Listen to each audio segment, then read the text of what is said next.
Assalamu alaikum Uyghur Apligi ko'rmanlari programımıza hoş geldinglar. Ahmet To'xtatov benim programıma hoş geldiniz. Va alaykum assalom. Sen hoş geldin.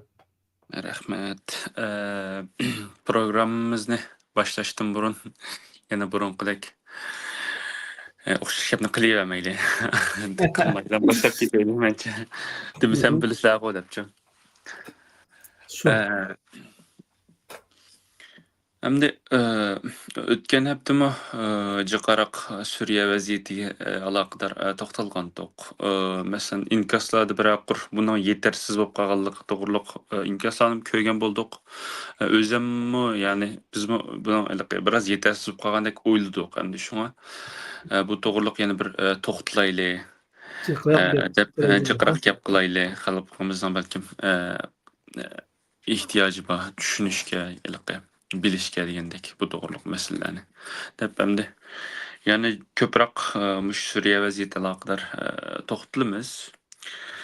Hamda boshdagi savollarni boshlab ketsak, Suriyaniki hozir hayot tahrirlashi, ya'ni qo'lga olgandan keyin biroq ba'zida alt yap, ya'ni bu yerga ma'murlarga aloqador ketmaslim bo'lganligi, biroq o'sha joyda xizmat qilsa bo'lganligi agar degandek bir narsani ko'rdik. Masalan, Amerikaninki nimati Javlanining kiliq 10 million dollarlik tutib berganlarga mukofotni uni yo'q qilganlik, tutish buyrug'ininki uni bekor qilganligi. Masalan, ayollar ministri deymi Uyg'ur agentligining ko'rganda. Masalan, bir ayolniki mas'ul bo'lganligi, butun dunyodagi Suriyalik ayollarning yig'ilib kelib qaytib kelsa, birlikda ya'niki Suriyaniki qurilishida muhim rol o'ynaydiganligi to'g'riliq bir narsani ko'rdim. Hamda Taliban'a bilan haqiqatan farqli bir shaklda yo'l epmayapti deb qarayman. Nayt yumshoq shaklda rasmiylik bir deymiz. Nayt yaxshi bir ketib bordi deb o'ylayman. Taraqqiyotda masalan Turkiyaning nimalar bor degandek. Buning aloqador bir to'xtalib o'tamsiz. Yaqinqi vaziyatlar qanday bo'lyapti? Şu oldi bilan hamda Suriyadagi umumiy vaziyatga bir qarab chiqaylik. Endi umumiy vaziyatniki taraqqiyoti umuman biz o'ylagandek bo'ldi. Oldingi haftalardagi programmalarda biz o'tirib qo'ygan farazlarimiz asosan to'g'ri shaklda ketyapti. Birlam jiri hamda HTŞ'ninki yoki uning rahbari Jolanininki o'zgarish surati hamda o'ylovsiz darajada moslashib bo'lolmayaptimizda uningki tiz o'zgarishiga. Qandaq bundaq deb ketib bormizda zodi. O dastlabdan harbiy forma bilan chiqqan kishi bir haftaga qolmay kostyumga almashdi. Endi uzun qolmay galostuk taqaydi deb deyishgan to'q biz ekrandan keyindichi. To'g'ri. Degandek tunigun ülüşkün yoki Haqqan filan bilan ko'rishgan vaqtda tamoman bir siyosiyon qiyofatida o'tirg'i chiqdi. Ya'ni bu hamda bir siyosiy islomchi yoki bir jihodchi insonniki bu darajada tez o'zgarishi hamda-chu nurg'un kishilarni hayron qoldirdi. Nurg'un kishilar buni tasvirlashga ulgurib bo'lolmayotdi. Chunki biz odatda bu g'arbniki kostyum burolkisi yoki galastukiga nisbatan reaksiya qiladigan bu narsalarni yoqtirmaydigan ideologiyadan chiqqan kishilarningki bu xil o'zgarish jarayonining xili uzun suradiganligini bilamiz. Masalan, kommunistlarni olib aytsak, Xitoy Kompartiyasi tamamen kostyum burolka kiyib glastik taqug'idek bo'g'icha 30 yil ketgan. 50-yil hokimiyatni oldi desak, 1950da 84 deymi yoki 86da bir Xitoyning Kompartiyaning umumiy yig'inida talto'kis hammasi birdek kostyum kiyib, glastik taqib sahnaga chiqqan. U chaqqicha taqa Johnson uch qirliq nima kiyatdi, chapan kiyatdi. Şimali Kore'ninki rehberleri hazırlıkçı kostüm giymeydi o garipki karşılıkıdın. İran'daki dini dahilleri giymeydi o. Prezidentleri ihtiyar kostümünü belki giydi belki giymeydi ama gilasuk takmaydı umumyüzlük. Demiş ki yani biz garip okşamayımız dep. Saudi Arabistan'a okşaş yoki Dubay'ga okşaş alaqa an'anaviy Arab xandallıqlarınınki padişahları mı hazırgacha tıxı kostyum bolganı bundaq kiydigan işe adatlanıp bulanmaqlıq. Chet ellerdeki seferlerde anca munç kiyip koysa içindeki giymeydi çok. Doğru. Taliban'ı biliniz. Taliban an'anaviy kıyafette davamlıq. Ama Jolani emmimizni hayran qaldırdı. Elbette onunki burunqi ifadelerinden şunu kürülüşke bulatdı emdi çok.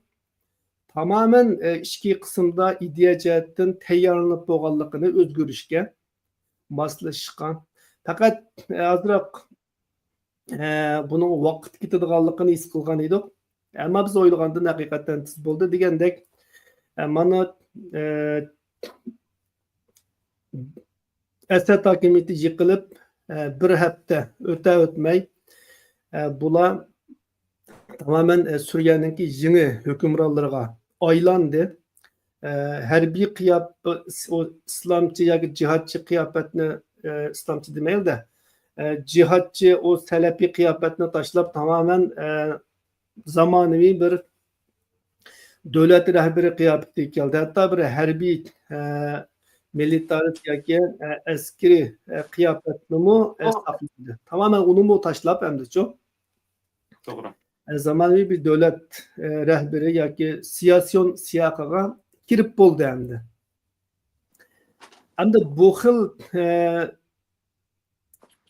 özgürlüklarninki berilgan va'dalarninki sayısida sen degandek Amerika buyrug'ini amaldan qoldirdi. Yani terörlük tizimligidan tartibsiz chiqolmadi, lekin 10 milyon dollarlık tutuş buyrug'i mukofotini amaldan qoldirdi. Türkiye resmi qabul qilib bo'ldi, faqat resmiyet cihetten bazı meselelerinin hal bulunuşunu kütüvatıdı. Çünkü ETŞ'ni BDT Xavfsizlik Kengeşi terörlük tizimindeki kirgizgen boğaçqa onu xalqaralıq kanun noktasından şula çıkırış gerek aldı bilen. Ama real vaziyet ulanınki terörlük tizimindekiden çıkırılış tertibiden tiz ular bilan hamkorlashishni va ularni itiraf qilishni taqozo qilgan bo'g'achqa davlatlar hozir ularni terrorlik tizimligidan chiqarishga ulgurib bo'lolmay ama munosabatni boshlab ketdi hozircha. Doğru. Qarasan Amerikanınki vakilleri keldi, Yevropanın keldi. Tünügün bugünlerde hem de resmi yuqori seviyelik xalqaralıq biriş kelishlar davamlashyapti. Hakan Fidan Türkiye'nin Tashqi ishlar ministri tünügün bağlandı. Bugün İordaniya, Katar'ın Tashqi ishlar ministrleri berip so'zlashgandan gaplar chiqyapti. Demek hem de dünya bularni itiraf qilishga, qabul qilishga boshladi. Bularni dünyanın siyasetleri, yüzlenishi ve yoki dünyanınki alfozga moslashishga qarab ketyapti. Yani zaman sana bakmasa sen zamanga bak degan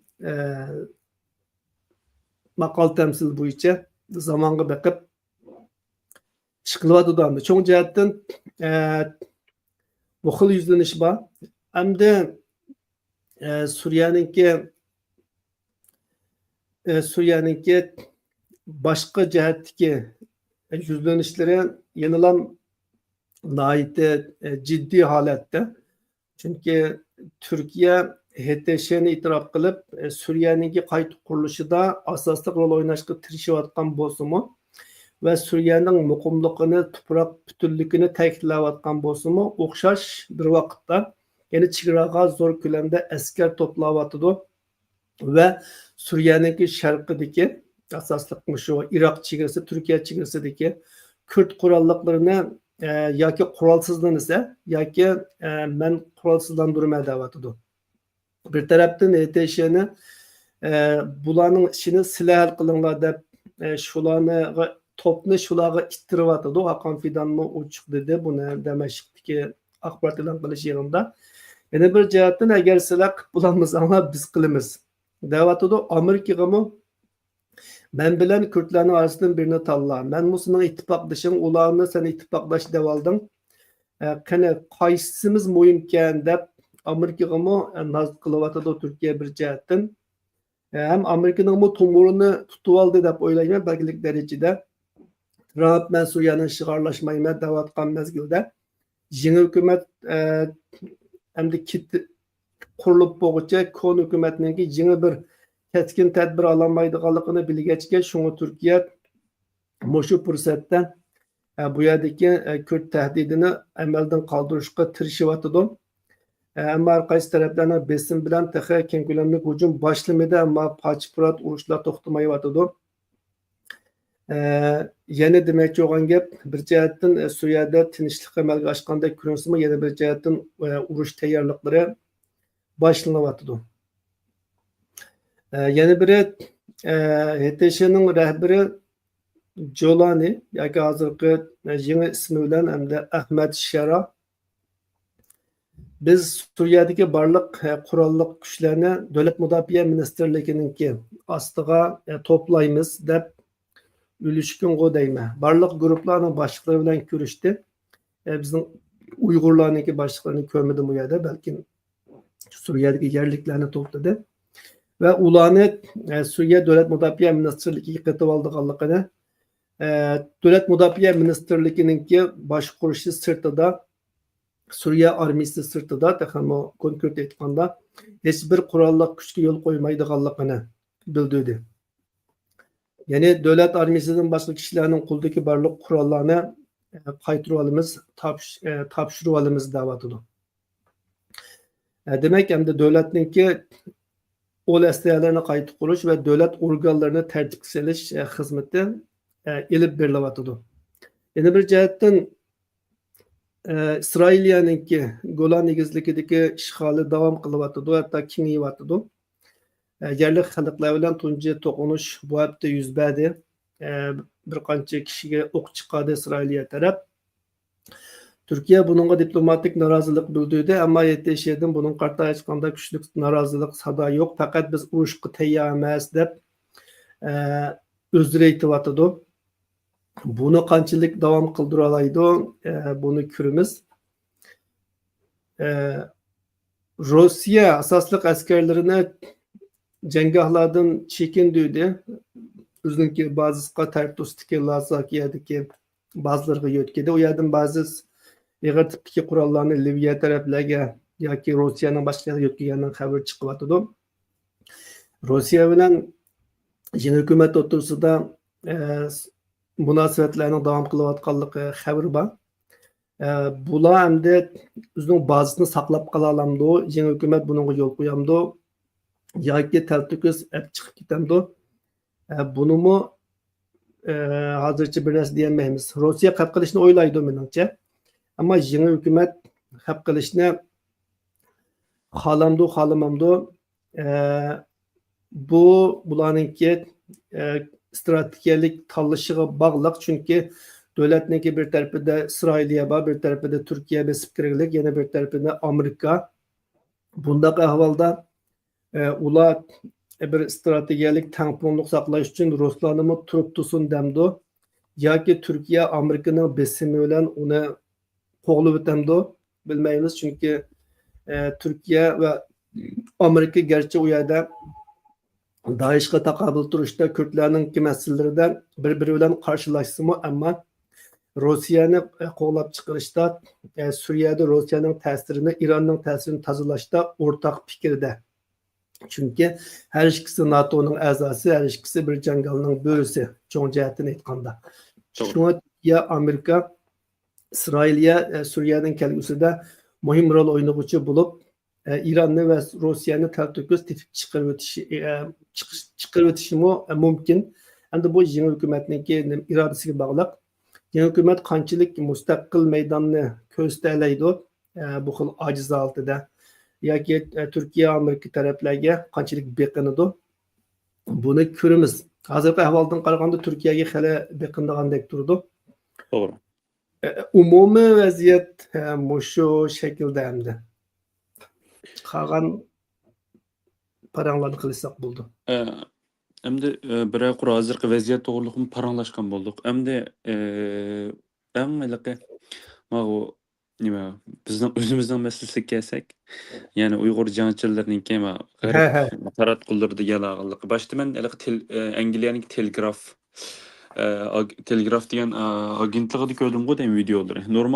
Normal burunqi videolarini ko'rib baktım. Ama Uyg'urlarnikini taqidgandagi videodagidek bunday ko'p ko'rilmabdi-da. Bir He. 4 milyon ko'rildimi? Qaysi kuni qaradim. Bunga diqqat qilmabdim. Ish qilib men qaragandami hali inkaslar tushibdi ekan. Nima qildi? Undan belek bu to'g'riliq xabarlarni ko'rdim. Hali qiziq nuqta bo'pti boshqa xabarlardan, masalan, u yerdagi Uyg'urlarniki Ben inkaslar qarasam, komünistler bilen cihatçılarını birbiriga qarshi so'qashtirish noch fikr ekan. Bak qisqagudek islomchilar bilan kommunistlar urushsa degandek inkaslar tushibdi ekan. Nəhayət beşdəqə bək qiziq toxtu bulmagan. Keyin telegraf chiqargandan keyin bir necha xəli çoğ-çoğ xəbər agentlikləri xəbər işləb çıxırıbdı, xəbər taqibdi bu to'g'riliq. Hamda bu hamda nimani ifodalaydi? Balkim Uyg'urlar, u yerdagi Uyg'urlarninki, ya'ni Uyg'ur jangchilari deylik, Uyg'ur jangchilarininki dunyoga tunilishiga bir eshik bo'la olamdi yoki qaysi shaklda bo'ldi? Mesela her xil şekilde nim qilib yetibdi buni yorumlar. Endi aslida bu shu telegraf chiqargan video amaliyotda Türkistan İslam Partisininki bu Sharq Turkistonning davlat bayrami munosabati bilan yoki Sharq Turkistonninki xotira kuni munosabati bilan e'lon qilgan videosi asli. To'g'ri. Bu video to'g'riliq biz hozirroq so'zlashgan shu vaqtda. Endi u chog'da bu hech qanday xabar bo'lmagan. Ammo bu qatim Suriyada HTŞ boshchiligidagi qo'zg'olonchilarning Suriya hukumatini ag'dirib tashlashi chaqmoqsizligida. Bu ag'dirganlarning ichida bizningki Uyg'ur guruhlarning bo'lganligi. Undan keyin bu xabarni qaytadan dunyoninki ko'z oldiga keldi-da. To'g'ri. Shuning bilan bu videoni qaytadan ko'zdan kechirib buni ishlab bu qatimqi Asad hokimiyati yiqilgandan keyin e'lon qildi endi buni. Shunga buni hamda yana Suriyadagi vaziyatning o'zgarishiga bog'lab tushunishimiz kerak. Bu yerdan Uyg'urlarninki masalasini kun tartibga kelish yoki Uyg'urlar to'g'risida G'arbninki ma'lum bir planlari, cho'tlari so'qilayotganligidan bir bishorat deb tushunishga menimcha baldur. Bu bir vaziyat xarakterlik xabar deb qarayman. Ya'ni Suriyada bizningki Uyg'urlarni o'z ichiga olgan bu qo'zg'olonchi kuchlar hokimiyatni o'ridi. 13 yillik ichki urushni oxirlashtirgan bo'ldi bir ma'noda. 64 yillik Arab Gullanish partiyasi Basni o'rib tashladi. Asadninki 20 necha yillik hokimiyatni o'rib tashladi. Shuning bilan bu yerda bir davolg'ush, do'lqin ko'tarildi xalqaroda. Bularni kim yengdi? Bularning ichida kimlar bor? Bu qanday kishilardir? Biz HTŞ'ninki haqida ishlangan talay xabarlarni, javlarni kim masalanchi? Ular qaysi guruhlardan maydonga kelgan degandek o yuzlagan minglagan xabarlarni ko'rdik. Ammo shu qatorda bizningki TYP'ninki Uyg'ur jangchilarininki xabarimi xalqaro xabarlarda o'rin oldi. Bo'libmi Telegraf buni xabar qilgandan keyin andin dunyodagi xali ko'p taratqular keyindan xabar qildi.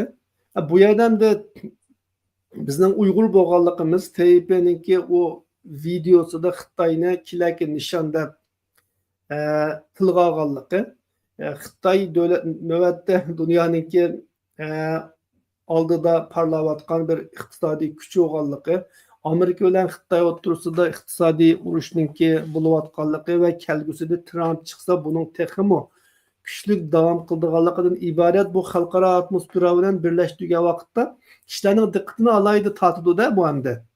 To'g'ri. Shuning bilan buning keynidan nurg'unlagan suiqasd nazariyalari, nurg'unlagan farazlar, xiyollar, orzular, umidlar, andishalar hammasi buning ichiga yoki buning orqasiga to'planadi. Ammo buningki realligi qanchalik, haqiqati qanchalik buningga bir narsa deyish tez. Ya'ni demakchi o'g'lim bu yerda boshqa bir maqsad bormi, yo'qmi? Yoki bu faqat mundaqla o'tirg'i chiqqan bir xabarmi? Buningga bir narsa deyish tez, ammo mening shaxsan qarashim yoki mening qanaatim bu mushu Suriyadagi Asadni yiqitishdan bo'lgan davolg'ushdan kelib chiqqan media to'lqini,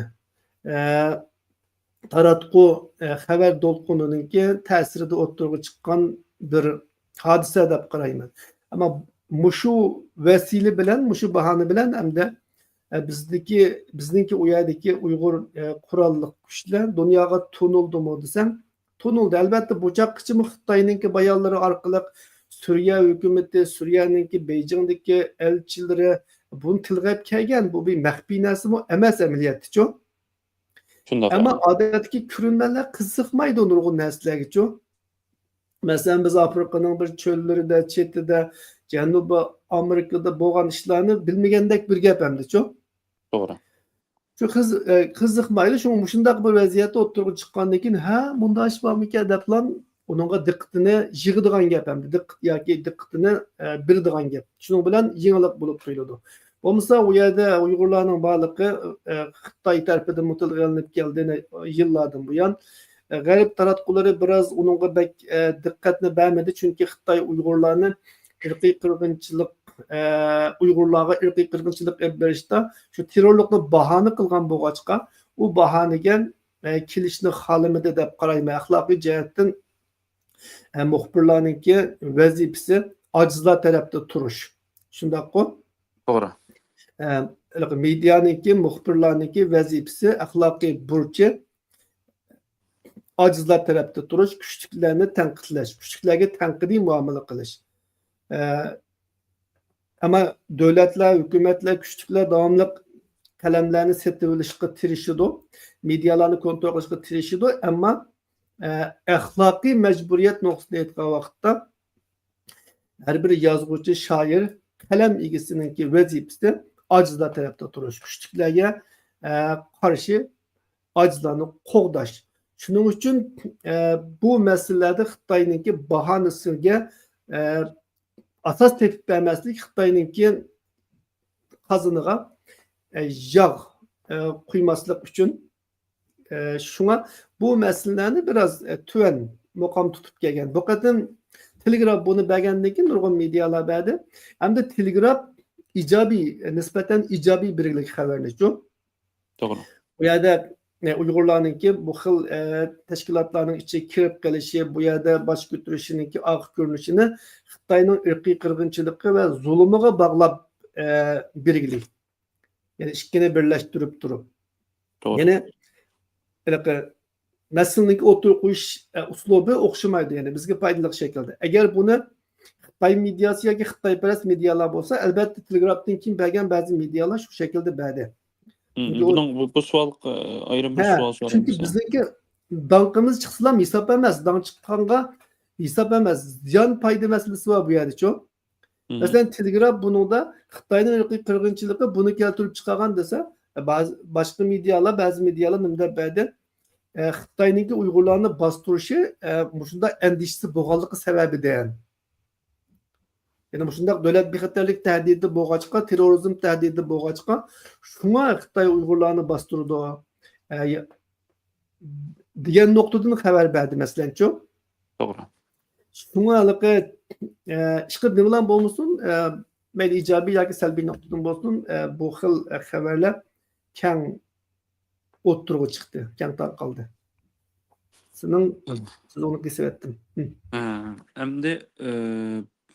Endi buningki Xitoy tarafidan bir qarayli. Ya Xitoyninki ba'zi medialar hatta Voice of America yani aşınınki Xitoy teşviqat bölümüninki qarab baxtım məsələn. Bularmı hech qandaq bir aqlg'uch tarafdor emas, biraz nima qilibdi. Aninkaydan Amerika havası diyen Xitay'ın emas, Amerika'nın medyası o. Şu to'g'ri, demoqchi o'g'lim aqlnish tarafda, masalan, biz tarafda turgandagi masalan, o'tirhalma emas, bekroq Xitoyniki biroz o'xshab ketadigan darajadaroq Xitay nima tarafı beribdi. tutup birikti mi? Ya Xitoy taraf turib demoqchi emas-da, demoqchi o'g'lim, buningki bu bir terrorlik voqea nima sistemada munda degan shaklda biroz Xitoy taraf eg'ib tuproq nima qilibdi, masalan, telegrafdek nima emas demoqchi, ijob Ha. o'tirhal taraf turib nima qilmabdi demoqchi. Qanchalik Amerika ovozi bo'lgan taqdirdami? Aninkayning boshqalarninki masalan Bazı medyaların mayli Amerika havası ya ki Erkin Asya olsun Xitay bölümündeki haberleri karsan İngilizce ya ki Uygurca bilimleri kargan çağda biraz yumuşak. Menimce o yerde işleydiğin hizmetçiler mecbur Xitay boğandakini akırdı çok. Günahını biraz hükümetke koyup Xitay halkını aklap andan keyin kompartiyaga bakrak döngep devletni himoya qilib degandek chiqib biraz so'z ishlatishda yumshoq deb o'ylayman. Shundoq ba'zi bir ahvollar bo'ladi menimcha bu. Boshqa medialarda muxbirninki, tahrirninki ko'z qarashi qarabmi ba'zi narsalarning til ishlatishi farqlanadi endi. To'g'ri. Aninkaydan buni tarmoq savoli. Ya'ni Xitoyninki mana Sharq Turkiston masalasida yana shu Suriyani ogohlantirayotganligi masalan, bularninki qaysi qaysi bir xabarda ko'rdim. Agarda Uyg'urlarga qarshi bir nima mudofaa ehtiyoj bo'lib qolib qolsa, Xitoyninki buni yordam qildigan to'g'riliq bir xabar abzas ko'rdim deyman. Shuni qarab bir narsa ko'rdim. Uningdan belak masalan deyli agar siz Xitoy bo'lgan bo'lsangiz, ya'ni Xitoy hukumati bo'lgan bo'lsangiz, buni qanday ishlatdingiz? Teg'imi yaxshi shaklda qanday ishlatalaytdingiz buni o'zingizga foydali qilib turib. Masalan, Xitoy taraf turib ochiqlab beqing buni. Benden so'radinsa yaksan Sizdan so'rayapman. Masalan, Xitoy bo'lgan bo'lsangiz, masalan, Xitoy hukumati bo'lgan bo'lsangiz qanday qilardingiz? Masalan, buni qanday shaklda, buningdan yaxshi qanday ishlatalaytdingiz demoqchi.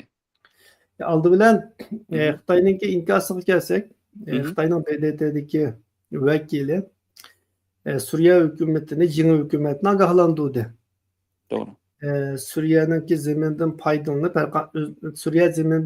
herkanda bir devletke tahdid selişki yol koymaslık gerek depçu. Doğru. Hem de bizdeki bu yerdeki Uygur jangchilardan bo'lsin yoki Suriya hukumatidan bo'lsin Asad hukumatini ag'durgandan keyin hech qanday bir sado chiqib boqmadi. Xitoyga qarshi yoki Xitoyni tahdid qildigan. Bu video bundan burunqi bir video buchu. Bizningki Sharq Turkistonning davlat bayrami munosabati bilan e'lon qilingan bir video. To'g'ri. Bundan keyin Asad hukumatini o'rish jarayonida u yerda Facebooklardan bizningki Uyg'ur jangchilarniki e'lon qilgan ancha-muncha xabar tipidagi yoki o'ziniki qarashlarni o'tirib qo'ygan Xitoyga tahdid soldigan vatandan shundoq ishlar qilamiz deydigan videolar bor. Bu narsa hech biri rasmiy narsa emas. Yani resmi Türkistan İslam Partisi'nin bo'lsin yoki Suriye'ninki yangi hukumatidan bo'lsin Xitoyga nisbatan bir tahdid karakterlik bir narsa chiqmadi. Chiqmaydi buni biz deyishgan burunmucho. To'g'ri. Chiqmaydi. Aksicha Suriye yangi hukumati qurilishning oldida yeteshi nimani ola ammasda Damashqni Xitoy va Rus fuqarolarining andish qilishi ajoysiz buzularga pandalık berdik degan. Çünkü hozirgacha biz Suriye'ninki hech bir yerida biroq Xitoyninki burnu qanaqanligini yoki bir Xitoyning mulkiga qarta bir hujum qilish vaqasi bo'lganligini anglamadik. Ruslarnikini anglamadik masalan. Demak, bu va'dasiga amal qilyotdi. Ammo Xitoyninki bayonoti buningga shu Telegram gazetininki va g'arb medialarininki taratqularda chiqqan xabarga qartilganda To'g'ri. Xabarga qartilgan. Bununla qarta yangi hukumatdan daha bir sada yo'q, bir gap chiqqani yo'q. Ammo Xitoy tarafdan yangi hukumat bilan aloqa qilishga tirishayotganligi haqida xabarlar kelyotidi. Biz burunmu degandek yangi hukumatniki Xitoyniki mablag'iga ehtiyoji bor. Shunga ulardan kelgan har qanday qo'lni rad qilmaydi deb o'ylayman. Hamda bu şekilde. Hamda sualınga kelsak, bizningki Uyg'ur jangchilarniki Suriyadagi mavjudligi va uningki xalqaro medialarda bu xil nima o'rin elishi oldi bilan Xitoyninki shu bahanasini to'g'rilaydi. Yani biz terörlük tehdidiga yo'liqyapmiz. Sharq Turkistonda yoki Xitoy tili bo'yicha Shinjongda terörlük tehdidiga yo'liqyapmiz. Bizmi o'xshashlam xalqaro terrorizmning qurboni. Shunga bizningki terörlükka qarshi zarba berish harakatlarimizni ayiblamaslikinglar, to'g'ri tushunishinglar kerak degan bahanasini to'g'rilaydi. Chunki nurg'un kishilarga bu chaqqicha buni bek iniq ko'rsatmagan bo'lsa, hozir ko'rsatgan bo'ladi. Yana mana bular bizga tahdid silyotidi. Suriyada amaliy kuch bor. O'zimi e'tirof qildi. G'arb medialarimi buni xabar qildi. Kelayki nishon bizganmiz. Kelaqatin bizga hujum qildi ekan. Demak, bizga tahdid bormi ekan? Unda o'zi bizningki bu yerdagi qattiq bostirish harakatlarimizning bir asosi bormi ekan? Biz bekadimika Uyg'urlarni yo'qotib o'tish uchun bu yerda bir qatmuqat bexatarlik tadbiri elotibdimizmi yoki bizga kelayotgan mushta bir tahdid bormi ekan? Agar mushundaq bir tahdidga yo'liqsa, qandaq davlat bu tadbirni olamdi, olmamdi? Agar oldiga ish bo'lsa, undaqda bizni to'g'ri tushuninglar, bizni ayblamanglar. Deyishiga bir asos yaratdi. Yani senin sualın şu, agar Xitoy davlati bo'lsa, buni qandaq faydalanadi bundan desem bunun tunci cevabı şu. Bu şekilde faydalanadi. Elbette bundan Xitoy endiş qilmamdi yoki Xitoyga nisbatan bu bir xo'shallanarlik ishmi, ensiremdi degan savolning javobi boshqa. Ensiraydi, endish qiladi. Ammo u endish qilish, ensirash boshqa. Uningdan foydalanish va taqobil turish boshqa. Shundaqmi? To'g'ri, to'g'ri. İki mesele. Bir meseleге yo'liqqanda uningki salbiy tarafidan ensiraysa, ijobiy tarafidan qanday qilsa, foydalansa. Shundoq. Hamda Xitoy ensiraydigan tarafini deyli, sen sormuşsan. Ensiraydigan tarafi bularninki Amerikaga o'xshash, Yaponiyadek, Hindistondek kuchlarning tarafidan qo'llanilishidan ularga destek bulup, ularga yardım kılıp Xitoyga qarshi ishlatishdan ensiraydi. Davlat bexatarlik tahdidi bu ular uchun. Hech bo'lmaganda Sharq Turkistonga borolmagandimi Xitoyning chet eldagi manfaatlariga hujum qilishdan ensiraydi. Shunga bu masalani kuchlik o'tirg'i qo'ydi hamda-ku. Bu taraflardan ensiraydi. Ama faydalanadigan tarafı bayman degandek o'zininki irqiy qirg'inchilik o'tkazdi degan ayblashlarga qarshi tashviqotida buni ishlatadi hamda qo'llanadi-ku. Mana shundoq tahdid bor bizga. Biz hammani ishni echib o'tib, hammani yo'lni shu yerda qo'yib bersak, Uyg'urlarni erkin azodi qo'ysak, bizga mushtaq qarshi chiqadigan tursa, deyishiga bahona bo'ladi. Tengi deganninki cho'qim ikki tarafi bor hamda-ku. To'g'ri. Uniki nuqul bir yüzü bo'lmaydi, uning orqasi bo'ldi, yüzü bo'ladi. Shunga o'xshash gap hamda.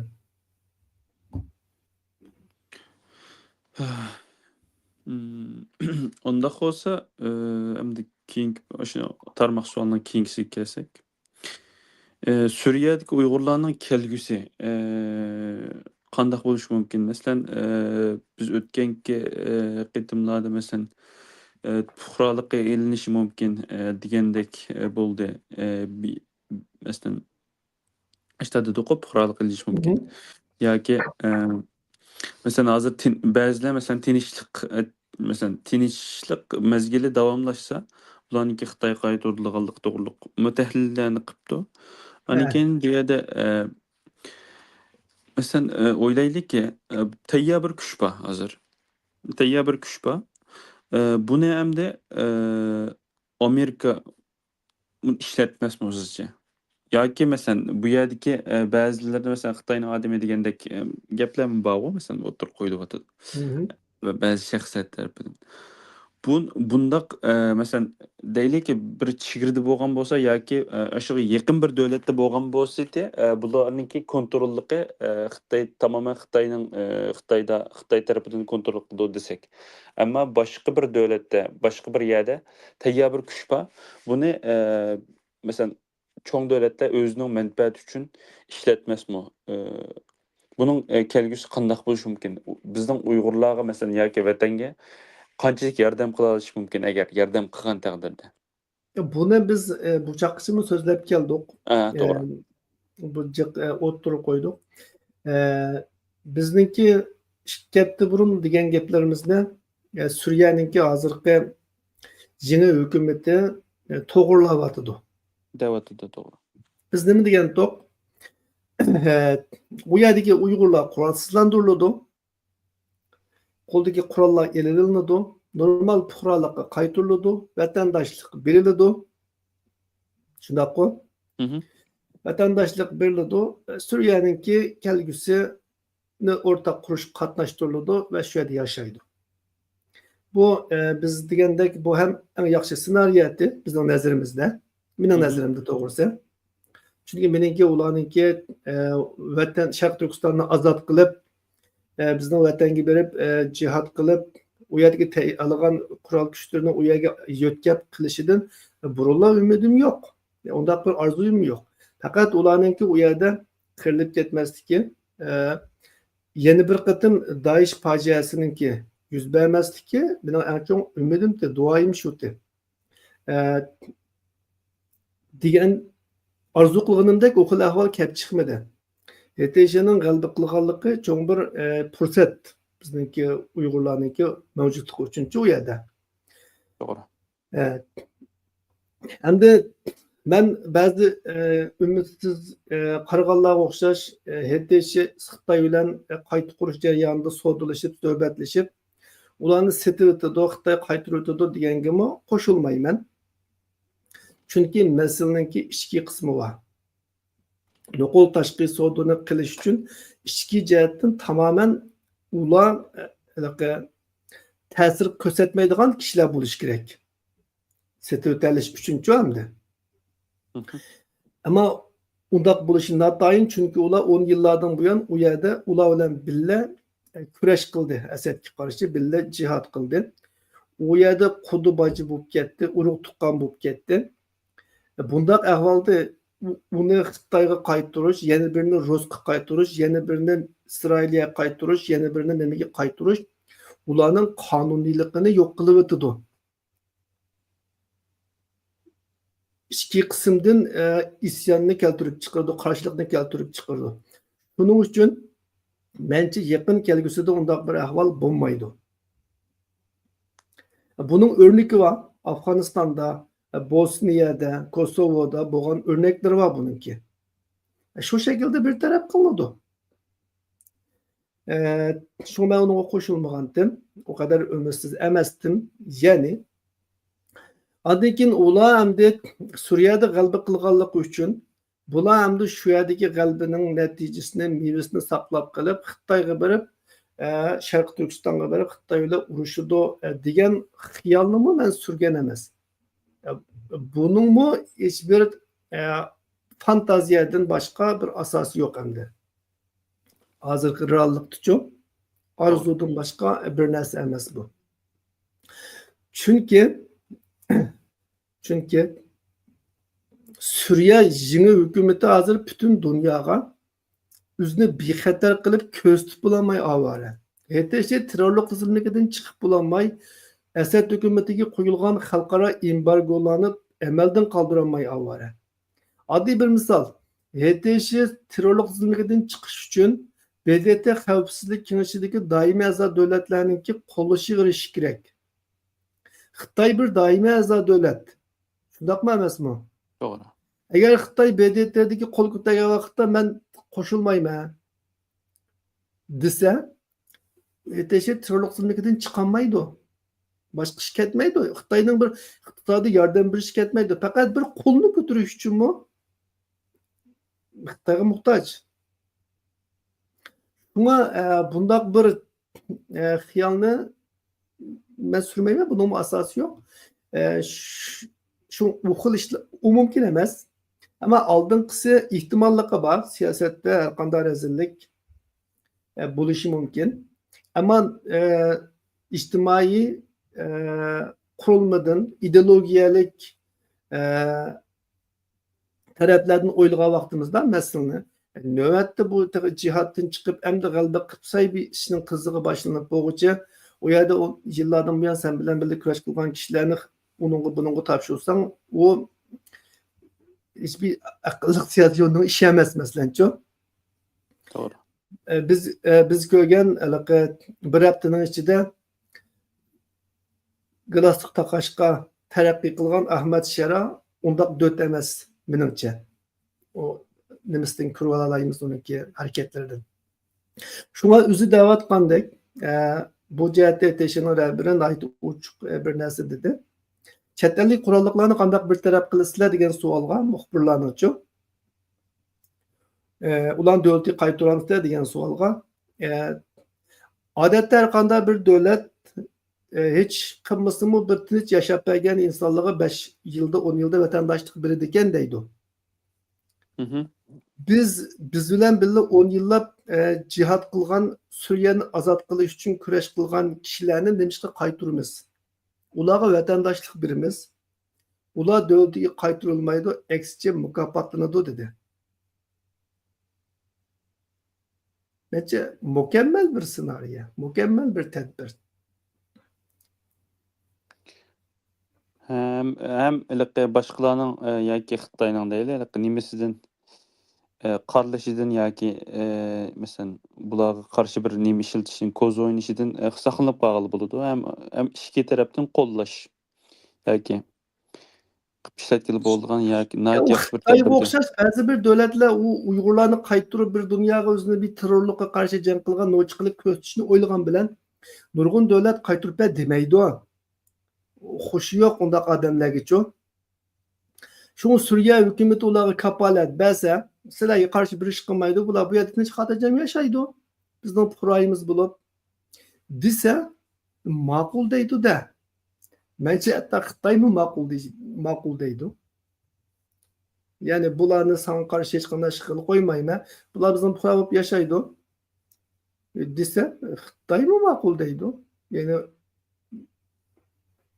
mantiq qilib o'ylagandichu. Cho'qim uni alaqa Xitoyga qaytarib ketish shart emas. Faqat uni alaqa tahdid bo'lishdan chiqarsalar bo'ldi emasmi? To'g'ri. Masala tahdidni amaldan qoldirishning yo'li cho'qimki uni o'zing bir qo'lliq berib yo'qotish emas. Har xil shakllarda tahdidni amaldan qoldira olaysan. Dushmaningni do'stingga aylantirsang bo'ladi. Dushmaningning qo'liga qurolni boshqalarning kuchi bilan tatqizib etsang bo'ladi. Ya'ni har xil shaklda tahdidni amaldan qoldira olaysan. Cho'qim berib uni tutishning hojati yo'q. Buna menimki qarshim shu, Suriyadagi Uyg'urlar, bundan keyin Suriyaniki. Agar Suriyada yana bir ichki urush portlamasa, tabiiyki hamda o'zi tanlagan taraf bilan birlashib boshqalarni urushidi. O chog'da qo'lga qurol saqlanib qoladi. Ammo oqibati aniqsiz. Ammo ichki urush portlamasa, Suriyada Kurdlar bilan Arablar kelishsa, u yerda boshqa bir cho'ng urush chiqmasa, bunday ahvolda Suriyada tinch qayta qurish boshlandi. Bu xil ahvolda biznikilar vatandosh bo'lib, u yerda normal bo'lib yashaydi. Chunki Suriyaniki muhiti hammaga mos keladi. Masalan, Bizning Uyg'urlar dindor, muhofazakor. Ularga nisbatan Halab hozir turayotgan Idlibdagi yerlar mos keladi. U yerda yog'li qatamdi, soqol qo'yamdi, nima ish qilsa u yerda uni cheklaydigan ish yo'q. Agar men bek modda yaşasam bo'ladi, men sekulyar yaşasam bo'ladi dedim bilan xo'shim yo'qdi desa, Suriyaning Damashq, Tartus, Latakiya degandek yerlar tamamen Turkiyaning İstanbul'daki yerlar. Uçukçılık, Avrupa tarzı, Avrupa kıyafetindeki. O yerlerde yaşası buldu. Yeni hükümet qaraganda yumuşak bir şeriat yolu koyuşu mümkün. Benim perzim. Hatta yumuşak şeriat memez seküler bir devlet kuruşu mümkün. Bunu bilmeyimiz. Çünkü Türkiye hazır ulağı devlet kuruş ciheti yardım verme, ürgütüme davatıdır. Bunda kalette ya özünün ideologiyasını çıkış kıptıgan asasda yumuşak bir siyaset şeriat yol koydu. Ya onun bunu çekilmeydiğen anca munca şeriatını tekitlep koyduğun ama kişilerge belki karşı olmaydıgan şekilde. Ya ki seküler bir devlet kurdu. İsmini seküler demeydi. İslam Cumhuriyeti, İslam Devleti bir nesi deydi ama karsan siyasi partiler özünki karıştırıp bu şey devletini idare kılış programlarını yol koyalaydıgan kişilerin yaşaş şekillerine bek müdahale kılmaydıgan Şiiler Şii, Sünniler Sünni, Hristiyanlar Hristiyan, o Müslümanlarınki muhalefet, bek takvası takva, lakvası lakva, her türlü şekilde yaşaydıgan bir atmosfer şekillendi.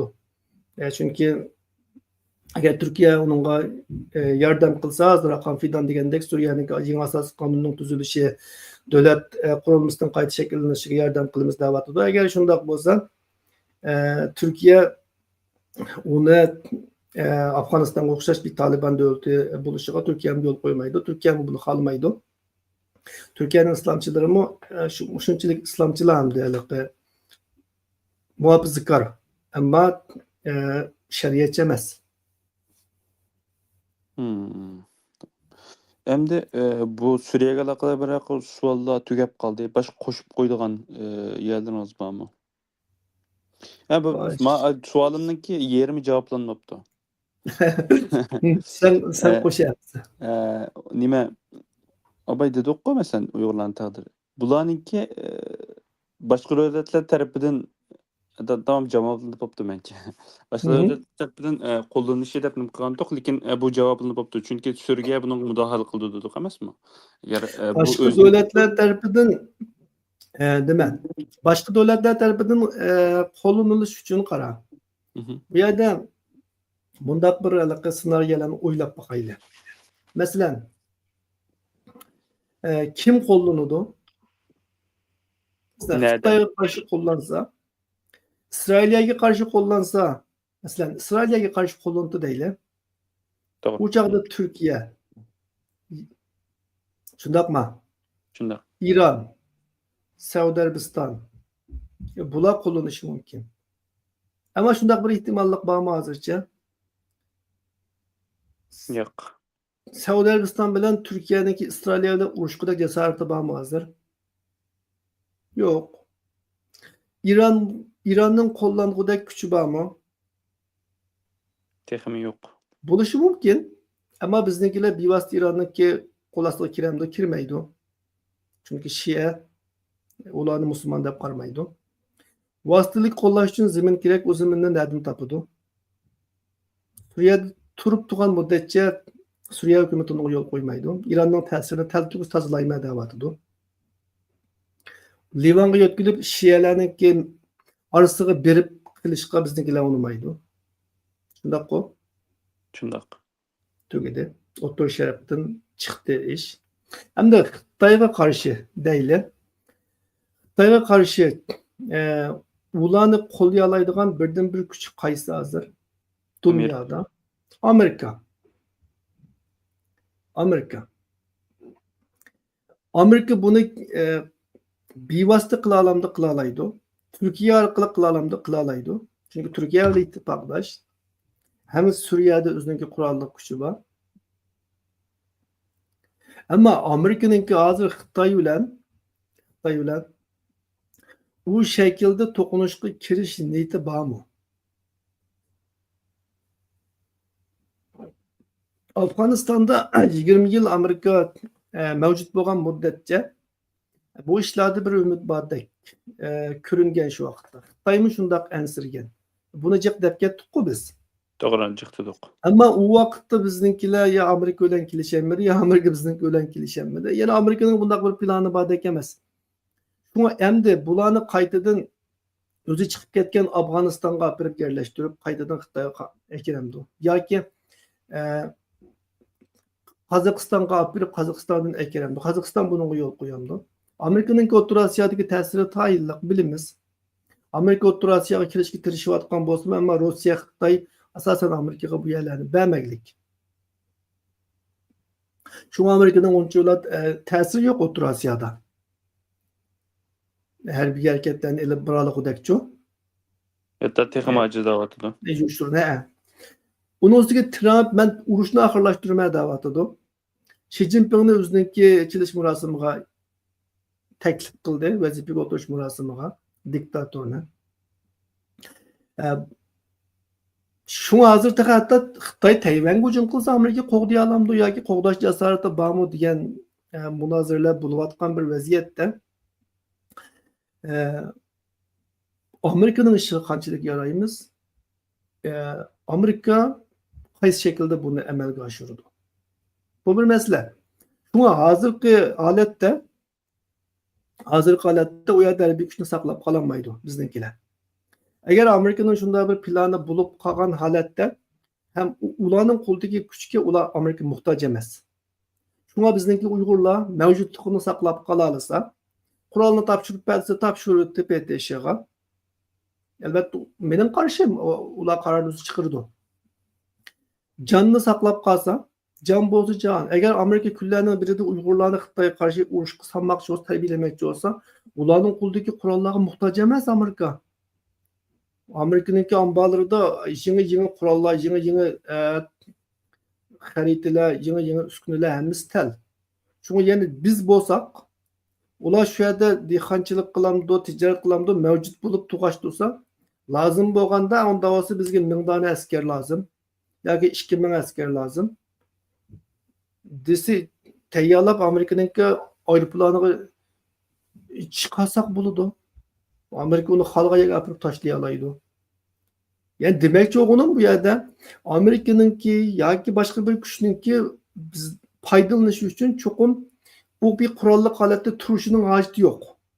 U cho'ng davlatlar tashkillash iqtidori bilan bo'lsa, tashkillanish deyli bo'lmasa, tashkillanish iqtidori bilan bo'lsa, uni uni vaqti kelganda qo'llanaveradi.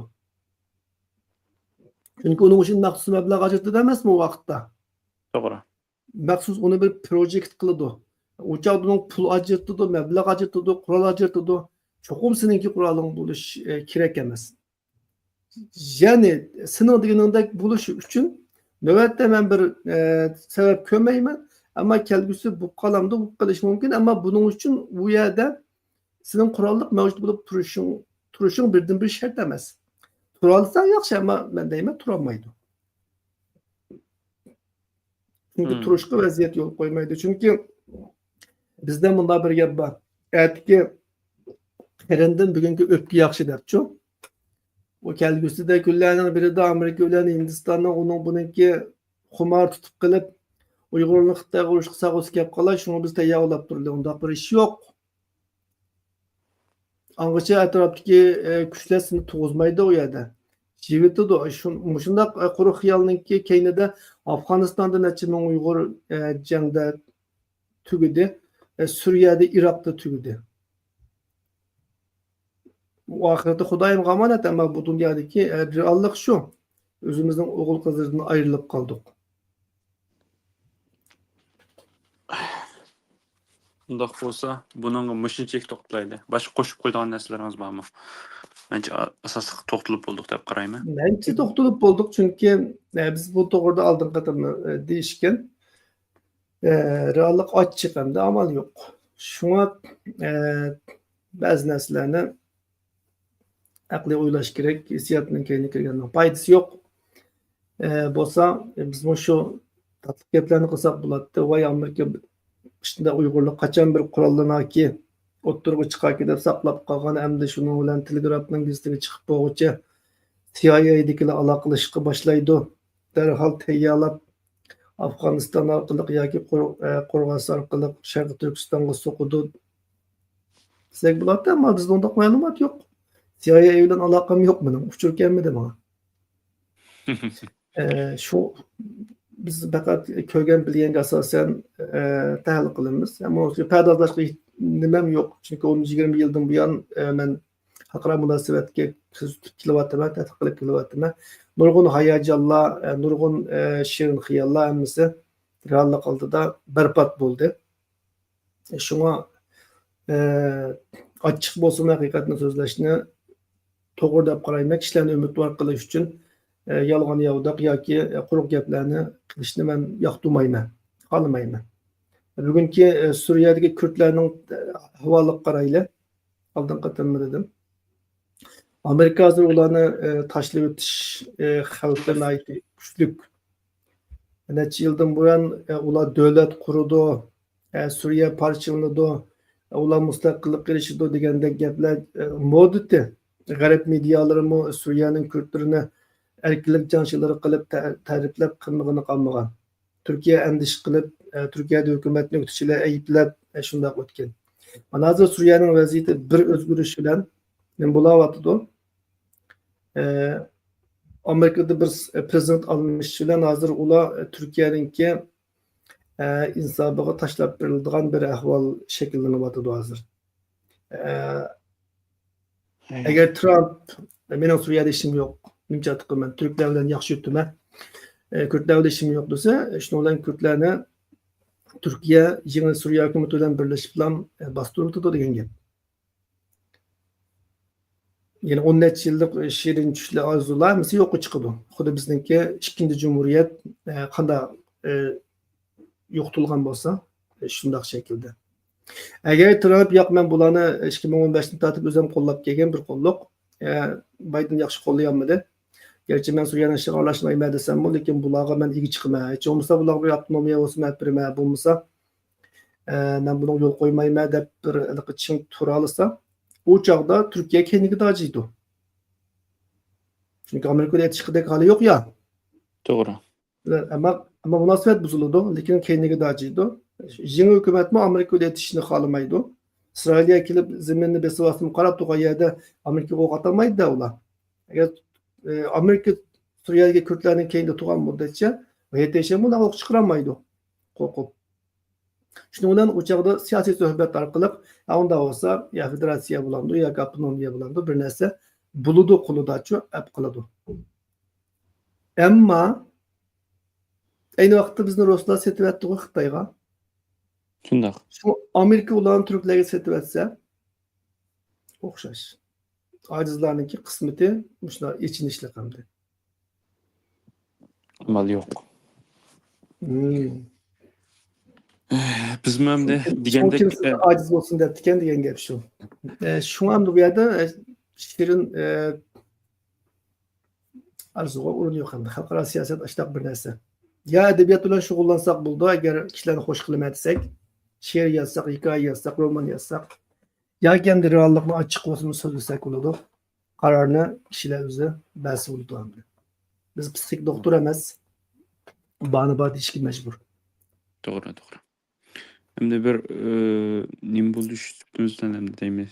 Suhbatimizdan deb ketdim akademisyen. Endi haqiqatan o'tirhol naytliqi bani badep demisek, keyinki ya'ni tarix oldida nima bir nim bo'lib qolamiz, yolg'onchi boshqalarni nim qilgan, ochiq haqiqatni xalqqa yushirgan degandek bir gaplar bo'luvchi. Bir hamda o'qiyotgan yoki akademisyen bo'lmoqchi bo'lgan bir odamga nisbatan bir xatochi hamda deb qarayman ammo. Endi bunga shunchalik to'xtalaylik. Endi bir soatlik to'xtalib bunga. Tamam. Endi keyingi nima qilsak, keyingi savolga ketsak, Xitoyningki Uyg'ur deb qilingan yerlarni tatib olganligi. Biz vatandagi vaqtlardami, masalan, ba'zi shaharlarda burun masalan, burun biz vatanda yashayotgan vaqtda shaharlarga qarata siyosat o'xshamaydi hamda hozir oilalarga qarata siyosat o'xshamaydi. Masalan, boshqa ba'zi bir shaharlarda yerlarni tortib olganligini anglaydik hamda. Hozir Adrian Zelenskiyninki bir doklati o'tirib chiqdi deymi? He. Qalashmagan bo'lsam. Onun to'g'riliq bir to'xtalgan bo'pti. Endi bu hozir burunmu bati ammo yepiq holatdaroq yep berilgan. Hozir bekroq ichiq holatda masalan Xitoy ko'chmanlarininki kelsanglar manchilik yeb berildi, manchilik nima qildi, manchilik avantajlari bor degandek maxsuslik bir xaridor chaqirgandek shaklda masalan taratqularda buni chiqarayotgan bo'ladi oshkora holatda. Bu hamda buningki qanchalik jiddiyatininki qanchalik nega berib qolganligini biz tushunib yetalaymiz hamda buni o'qigandan keyin sizningki ko'z qarashlaringiz qandaroq, qaysi shaklda bo'lyotidi bular? O'zingizni tushunchasini bir deb boqamsiz. Xitoylar shu Uyg'urlarni majburiy lagerlarga sulagandan keyin bular endi bu yerda Uyg'urlarni bir mezgil atalmış tarbiyalash nomida qattiq qiyin qistoqlardan yoki ugunishlardan boshdan kechirgizdi. Bu yerdan keyin endi bularni qo'yib yana jamiyatga chiqarib o'tish o'rniga unda qilsak bular yana beshimizga balo bo'ladi deb bularni majburiy emgakka urinlashtirdi. Majburiy emgakka urinlashtirgandan keyin bulardagi yerlar qoladi-da endi. To'g'ri. Tirig'li odam yo'q, boshqurg'ili odam yo'q.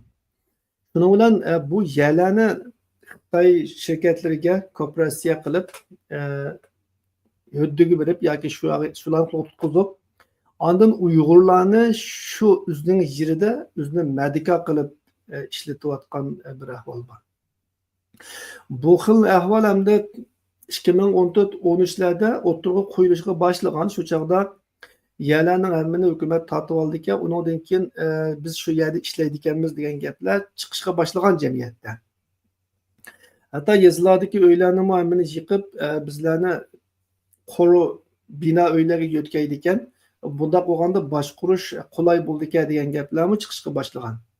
Ya'ni bundaq bir siyosatninki, bundaq bir planninki qilinayotganligi bundan 10 yillar burun o'tirg'i chiqqan. Shunga hamda Xitoydagi bu xil vaziyat, ya'ni Sharq Turkistonda Xitoy olib borgan bu xil vaziyat yengillik emas. Bununga doir nurg'un xabarlarni, nurg'un uchurlarni biz ijtimoiy taratqulardan do'yin bu narsalardan ko'rib kelgan. Hem perezmi qılalaytdık çünkü milyonlagan kişilerini lagerga sulusa, türmelerge sulusa Uygurlarınki asası nüfusu dehqan. Uygurlar bir dehqan milleti. Şungalık Yalqın Rozu'nun bir makalesi var o. Bekham muhim mi, işek mi dep. İşek muhim çünkü biz dehqan, biz futbolcu emas. Şuna Uygurlarınki asası kısmı dehqan. Bundaq ahvalda asası qismi dehqon bo'lgan bir millatni millionlab lagerlarga sulaysa, ish qurulashtirmada Xitoy shaharlarida majbur emgakka solsa, undaqda bulardan qolgan yana qanday qilsa, albatta buni o'z Xitoylaringa ulashtirib bersa va ularninki boshqurishiga Uyg'urlarni tutib bersa. Bu Xitoyninki bir Uyg'urlarni ham assimilyatsiya qilish, ham yo'qotish. Yani üntensiz avaz çıkamay yo'qotish siyosatininki bir xil shakli. Hamda bu siyoset yoki bu xil ahvol bu chaqgacha ig'izlarda bor yoki medialarda ancha-muncha tilga olingan bo'lsa-mu, rasmiy bir dokulat shaklda keng ko'lamlik bir isbot bilan ilmiy nuqtadan o'tirib qo'yilmaganda yoki quyilsa-mu yetarlik emas. Adrian Zelenskiy bu qatim yana bir Xitoy tadqiqotchi bilan birga shu masalani qaytadan dokumentlashtirib paketi bilan o'tirib qo'ydi. Buningdan biz hamda rasmiy holatda Xitoyninki bu siyosatni amalllashtirib bo'lganligini, yo'l qo'yib bo'lganligini, Uyg'urlar o'zining zaminida o'zining mardika bo'lib ishlatilayotganligini rasmiy paketi bilan ko'rgan bo'ldik.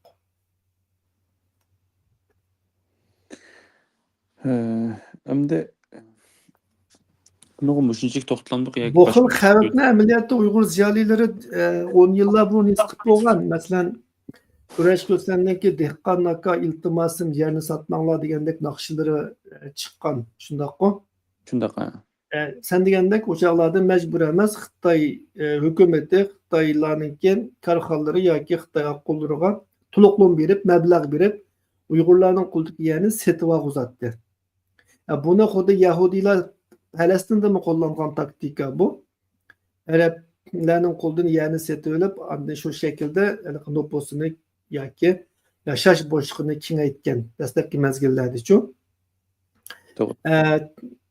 Xitoylarmi Sharq Turkistonda shu yerlarni setib olish shaklda o'zininki yashash bo'shlig'ini kengaytgan yoki egilash kuchini zo'raytgan. Uyg'urlarmi shu pulning keyini kirib yerlarni sotgan, oradagi tijoratchilar, bidiklar yerni setishga vasila bo'lgan, vakil arıcı bo'lgan bu xil ahvollar botdi. Bu qatim hamda rasmiy shaklda davlatning zo'ri bilan Uyg'urlarning yerlari qo'ldan ilinib, Xitoy shirkatlari yoki Xitoy xo'jayinlarining qo'liga tutqizilgan. Demek hem de bu Uygur ziyalilerinin ameliyatı 10-20 yıllardan burunki endişildir hem de bu. Tamamen yeni bir narsa emas. Ya, içinişlik hem de. Bulançılıknınki bayığı yetken bir şekli.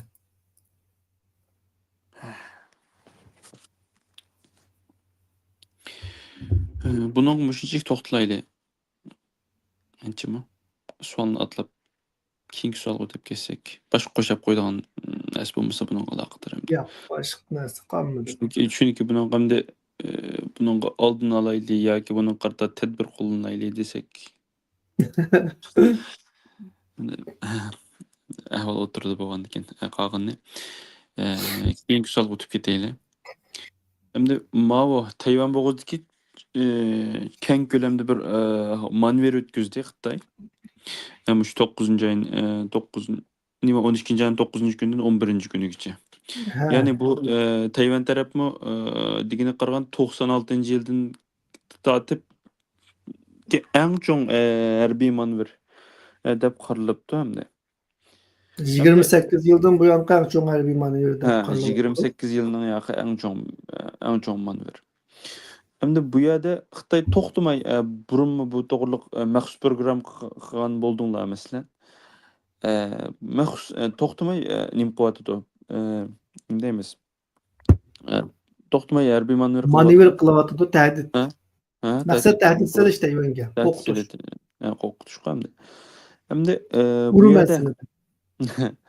Hamda bu yerda Xitoyninki masalan bu manevrni qilish orqali manevr balkim buni Rossiyaga tayyorlab qilib turib kiramdigan deb o'ylab qoldim. Rossiyaga tayyorlab qilib turib kirib, fursat topsa elib oladigan shaklda. Shu davomli shiddatli ko'payyapti emasmi? Yildan yilga davomli teg'imbek cho'ng keng ko'lamda teg'imi yaxshi bir o'ziga nisbatan hamda teg'imi cho'ng keng ko'lamda bir manevr qilyapti.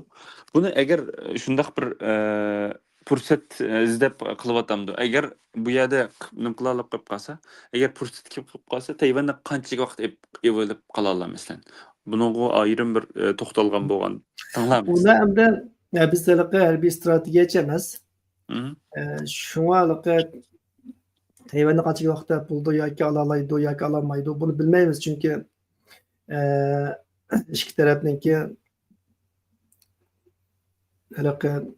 amaliy kuch taqo'ligi qanchalik ikki tarafniki urush irodasi qanchalik shu vaqtdagi xalqaro vaziyat qanday bo'ldi bilmaymiz. Muhimi qachon hujum qilishni bilmaymizda. To'g'ri. Agar biz Xitoyniki qachon hujum qilishni bilsak, undan keyin shu vaqtga asosan paraz qila olamiz. Bo'lmasa qilmaymiz chunki nurg'unlagan o'zgarguvchi qimmatlar bor bu yerda-chu. Shunga onu bilmaymiz. Yoki bo'lmasa faqat oldin ko'ngili bo'lmaydigan ahvollarmi mavjud. Masalan, Suriyada Asadning ag'durilishini hech kim bu shaklda oldin ko'rmagan. Albatta bu xil bo'shliqdan o'qituvchilarning foydalanishini oldin ko'ngili bo'lgan. Ko'ngili bo'ladi chunki İsrailiyat to'xtamay u yerdagi nishonlarni bombardimon qilib Hizbullahni va uningki ittifoqdoshi bo'lgan Irondagi Asadniki aslahalarini vayron qilib kadin chiqargan. Bundaq ahvolda bir fursat tug'iladi albatta. Lekin har qancha bo'lsa-mu Idlibdagi 20-30 ming qurolli kishilarningki bir qo'zg'algancha 100 mingdan ortiq askar va deb qaralgan Asadni haftada bir taraf qilib o'tishni kim o'ylagan? Chunki bu yerda iroda omili bor-ku. Bu Doğru. iroda ölçülü bulduğun narsa emas o irade degan, bir adamning irodasi degan. Qachon bel qo'yib o'tishni huquqlamaydi o bir kuchni-ku. To'g'ri.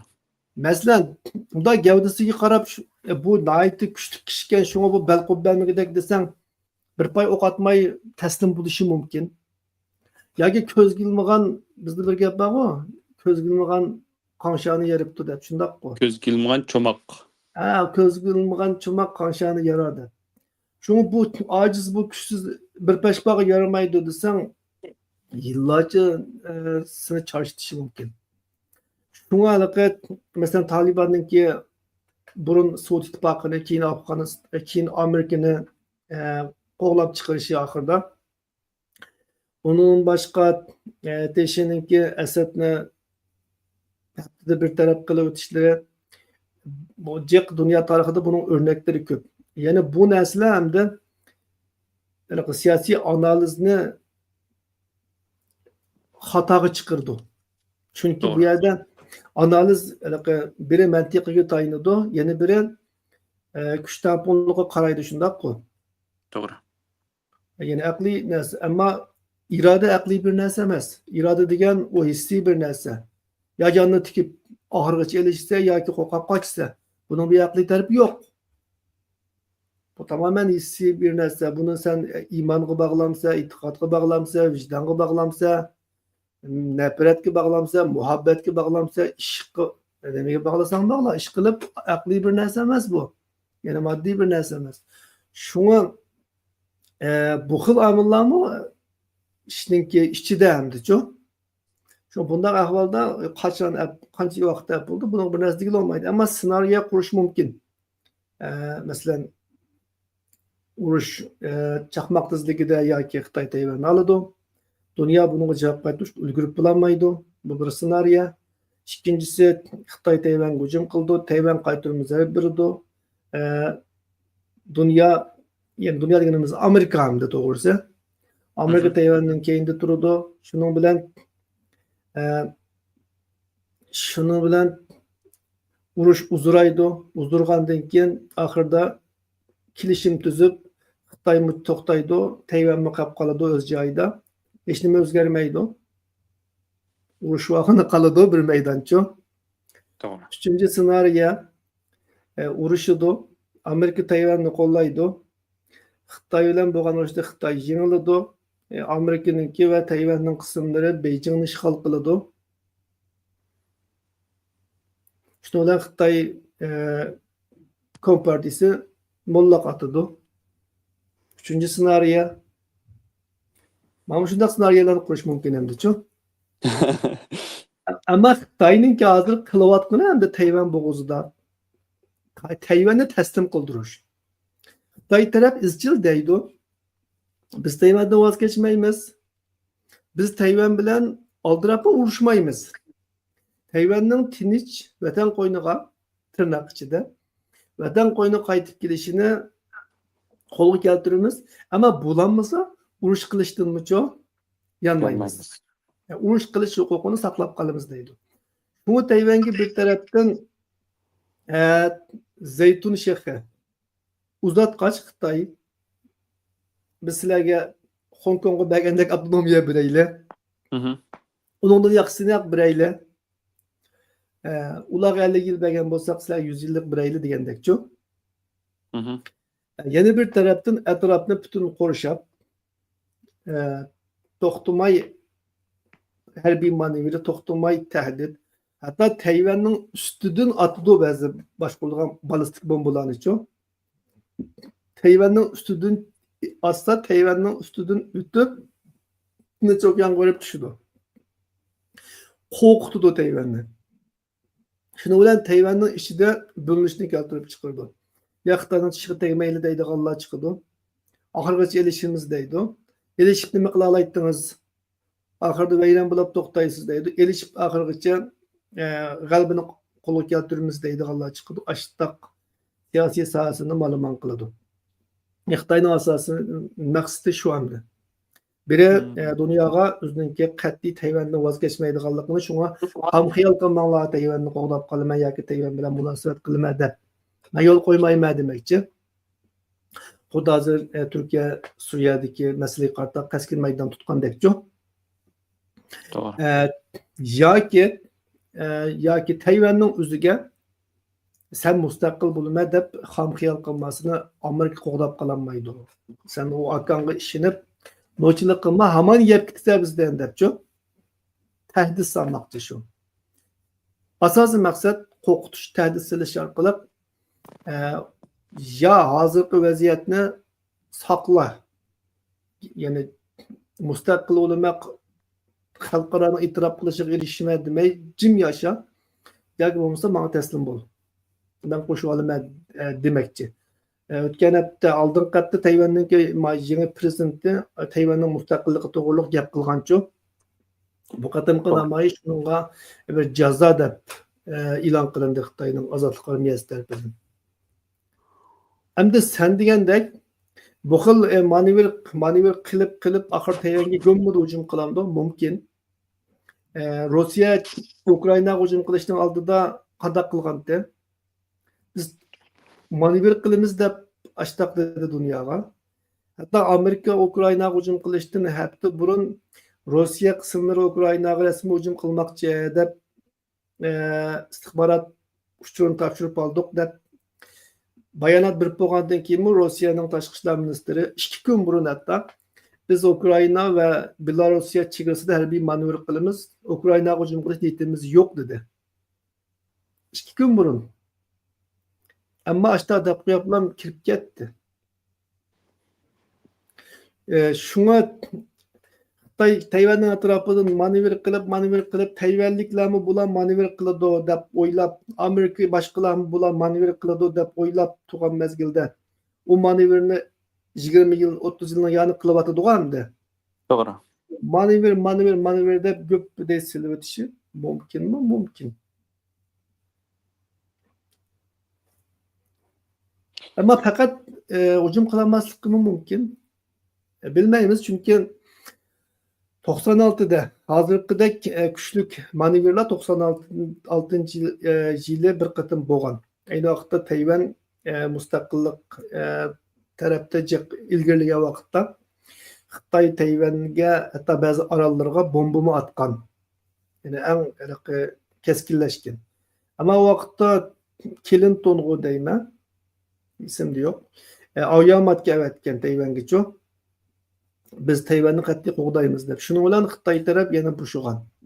Ammo bu qatim yana bir qancha yildan buyon yana shu vaziyatga keldi. Orada 2000dan 2014-15largacha Tayvanda Kuomintang taxtdagi vaqtlarda biroz vaziyat yaxshi. Kuomintang bilan Gongshandang yarashishdi, obdoncha chiqishdi. Ular urushgan bilan hozir biraz dostluk ketdi. Ama Mao Demokratiya İlgari Surish partisi qayta chiqqandan keyin yana davomli munosabat yirik. Endi Trump Tayvanni qo'g'dash uchun oyomatga avatib keskin maydonni bildirildi yoki Xi Jinping bilan chiqishib qolib bek nima qilamandi, buni ko'ramiz endi-chi. Xitoy taraf hamda Trump'ni qanday baplash yoki Trump bilan qanday muomala qilinishni allaqachon o'rganib bo'ldi. Oldin qatim Trump bir navbat vazifa o'tagan mezgilda Xitoy buniki to'g'rini tutib bo'ldi. Albatta Trump Xitoyning Xi Jinpingni tutib bo'ldi. Shunga bularni bir-birini bilishidi biroz. Bu qatim rasmiy o'ynashi mumkin hamda oldin qatim biroz Tumo tutishqandi. Tumo tutishgan. Hem de resim. İşte mahirlardek oynagan bo'lsa, ham rasmiy mahirlardek o'ynashi mumkin. Ko'ramiz, ammo Trumpningki ahvoldan qaraganda Trump bekçi ziyon tortish bedeliga agar Xitoy Tayvanga hujum qilsa qo'g'daydigandek emas. Lekin Xitoymi Trumpning mazgil hujum qila olishi tez. Çünkü Trump'ni nima qila olmaydi-ku. Ölçügü olmaydi. Taxmin qila olmaydi. Qaramoq qilmaydigan o'xshaydi deb qo'ysa, bir ochiqlab shuni bilan urush qilam kirib ketsa, uni ölçügü olmaydi. Chunki Trump hozir deyotdi, agar men taxtda bo'lgan bo'lsam, Hamas 7-oktyabr Isroilga hujum qilmaydi. Agar men taxtda bo'lgan bo'lsam, Rossiya Ukrainaga hujum qilmaydi. Agar men taxtda bo'lgan bo'lsam, Afg'onistondan unda sat chekinmaydik biz, isl hurmatimiz bilan oldirmay chiqib ketmoqchidik. Andan men shunda kelishimni tuzib talqib bersam, o'nlab bir askarni chekindirmadi bu Biden degan dalta da'vatida o. To'g'ri. Shu hamda o po'amda albatta, lekin hamda shu u deganni qila olish uchun qattiq bo'lish kerak ekan-ku. Qattiq bo'lish uchun shu kuch ishlatish kerak ekan. Masalan, shu deganni qilg'izish, masalan, 4 odamga deganni qilg'izish uchun bir odamni qattiq urish kerak ekan-ku. Agar gapini anglamagandan birini bijivatga vaqtda lekin qolganlar voy ma'lum saranka mani akilsak bo'lmaydi ekan deb andan anglaydi. Ammo uni qilamiz-ku, u chaqda uni bu bir dalt ekan deydi insonlar-ku, ko'z ilmaydi.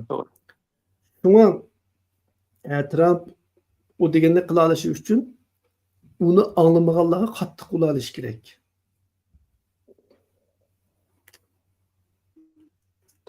Shunga buning taqozosi yana shu. Men tinch ham ishni hal qilaman degan gapni aqmaydiganligini ko'rsatdi yana-ku. To'g'ri. Nima masalan men hozir qo'shib qo'yay, mencha deydiganingiz tugab qoldimi deb o'yladim. Men ba'zi Tayvanliklar bilan paranglashib qilgan bo'ldim. Hamda ularning balkim bekroq liberallar bilan yoki Xitoy ya'ni kommunistik partiyaga biroz qarshilar bilan paranglashgan bo'lishi mumkin deb o'ylayman hamda. Ularning nazarida nima deydi desangiz, nima Xi Jinping masalan Shanghanga, Hong Kongga ya'ni Hong Kongga 50 yillik nima muhlat beraman deganda bir yildan keyin o'zgartib oldi.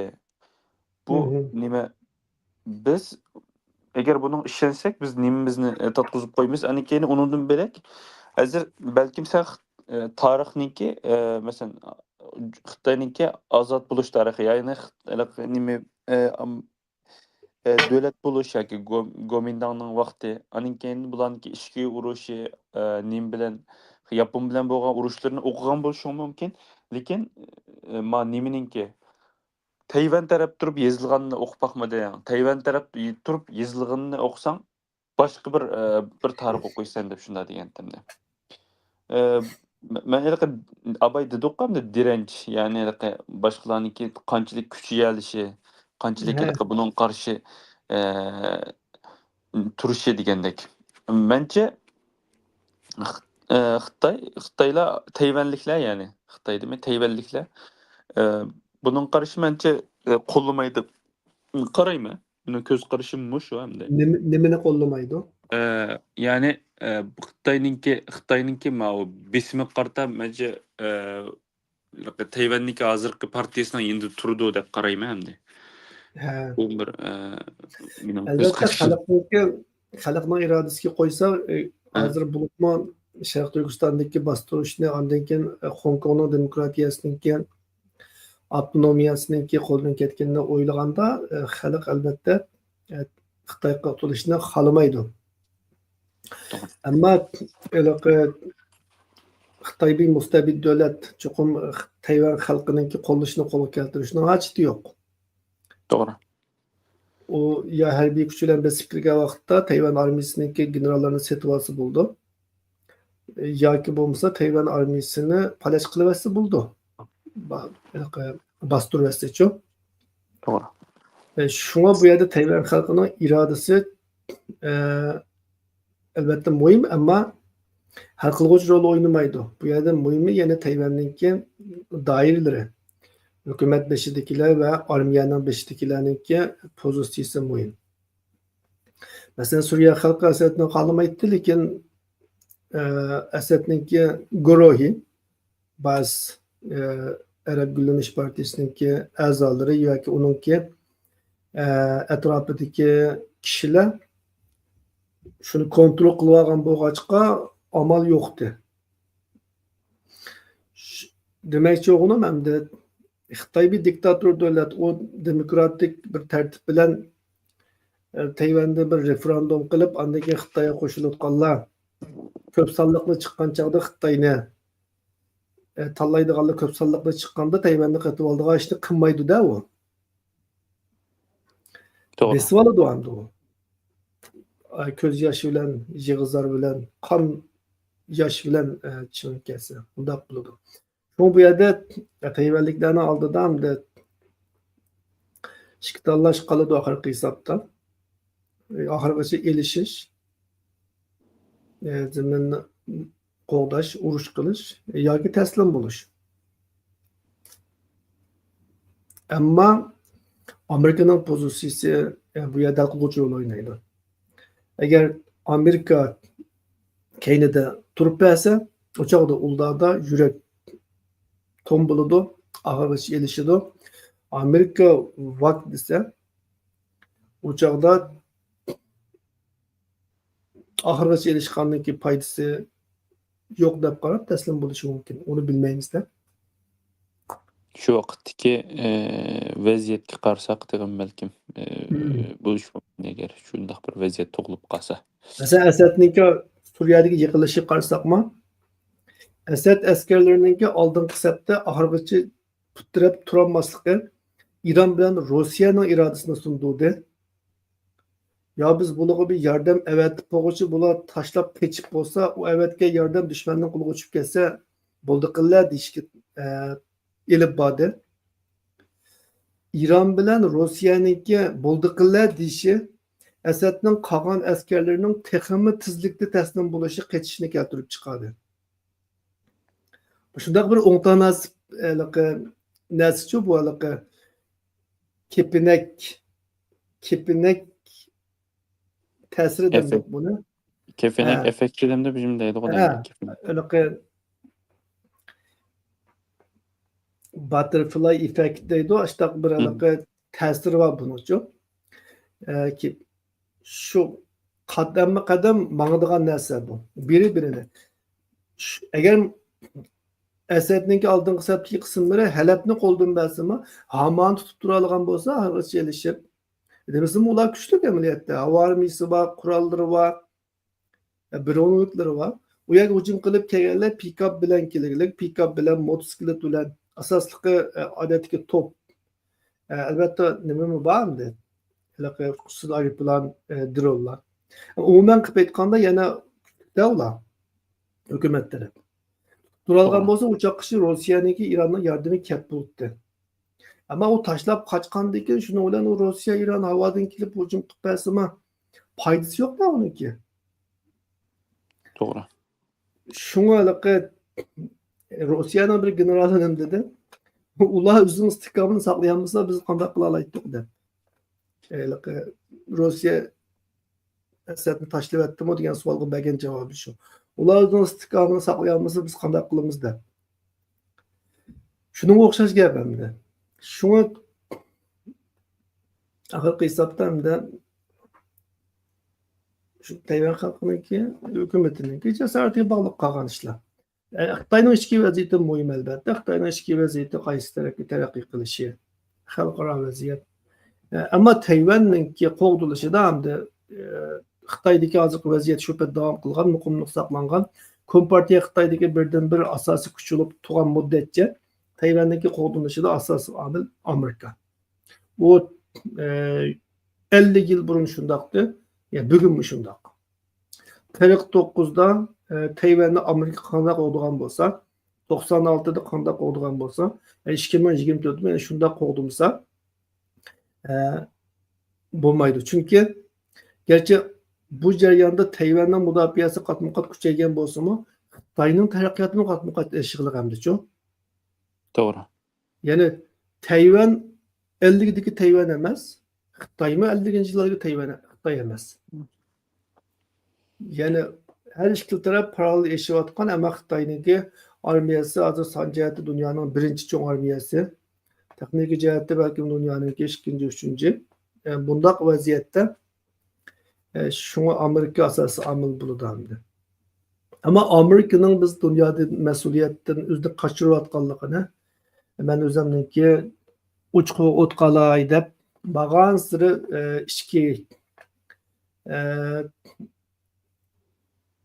ichiga tiqilayotganligini ko'ryapmiz. Yani biraz yaşınıp kaldı Amerika bundaqcha aytganda. İnsan yaşınıp qolganda biraz tinchlikni yaxshi ko'radigan, urushga o'ch, kunlarim xushal o'tsin, aram xudo yashay deydigan bo'lib qoladi-ku.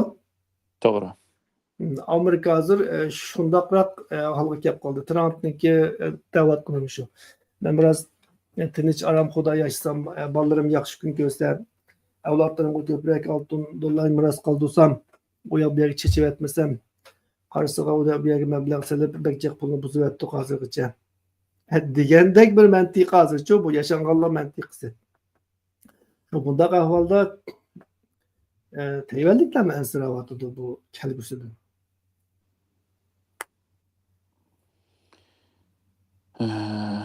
Endi buni mushtik to'xtalayli. Qolganiga yana davomliq Tayvan vaziyati, Xitoyning vaziyati o'zgarib qolmaydi. Şu Yana kuzatib turamiz, yana biz bo'lsak, o'lab qolmasak, Xudoyim buyursa. Endi eng oxirgi Durma. yo'q, eng oxirgi bir yeri qolib qoldi. Kichkina yeri qolib qoldi.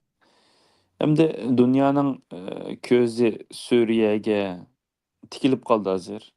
Hamma nima qiziq nuqta shu bo'lib qoldi.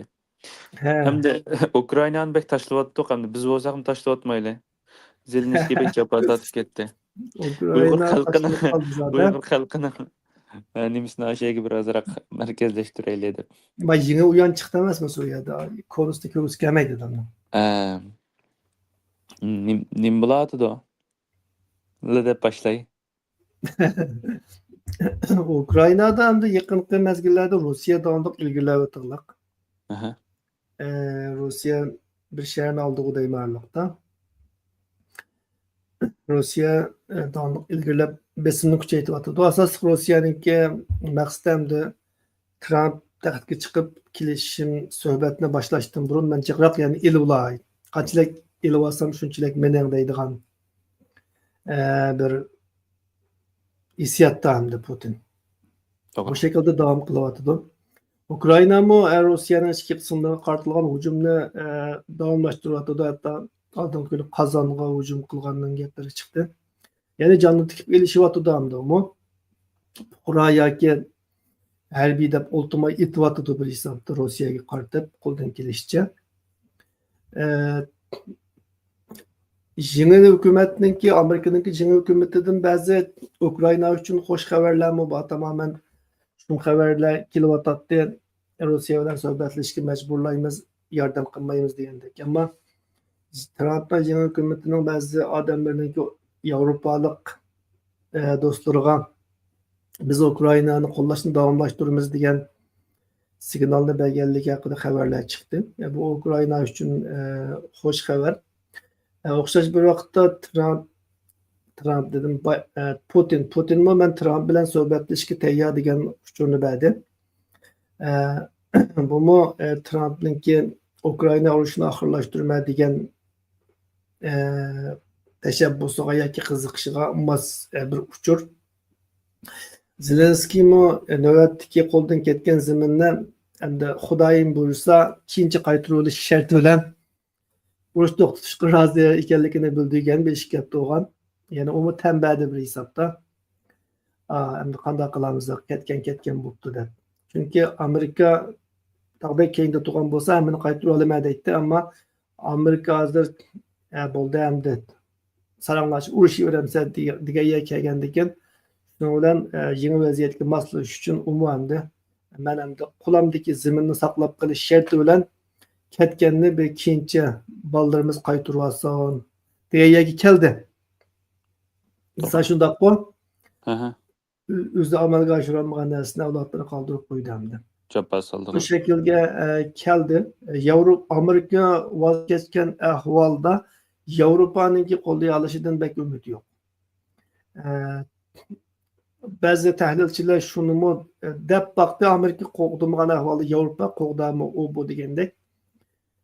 Avrupa qoğdaydı elbette özünün qoğdaş üçin şart bu.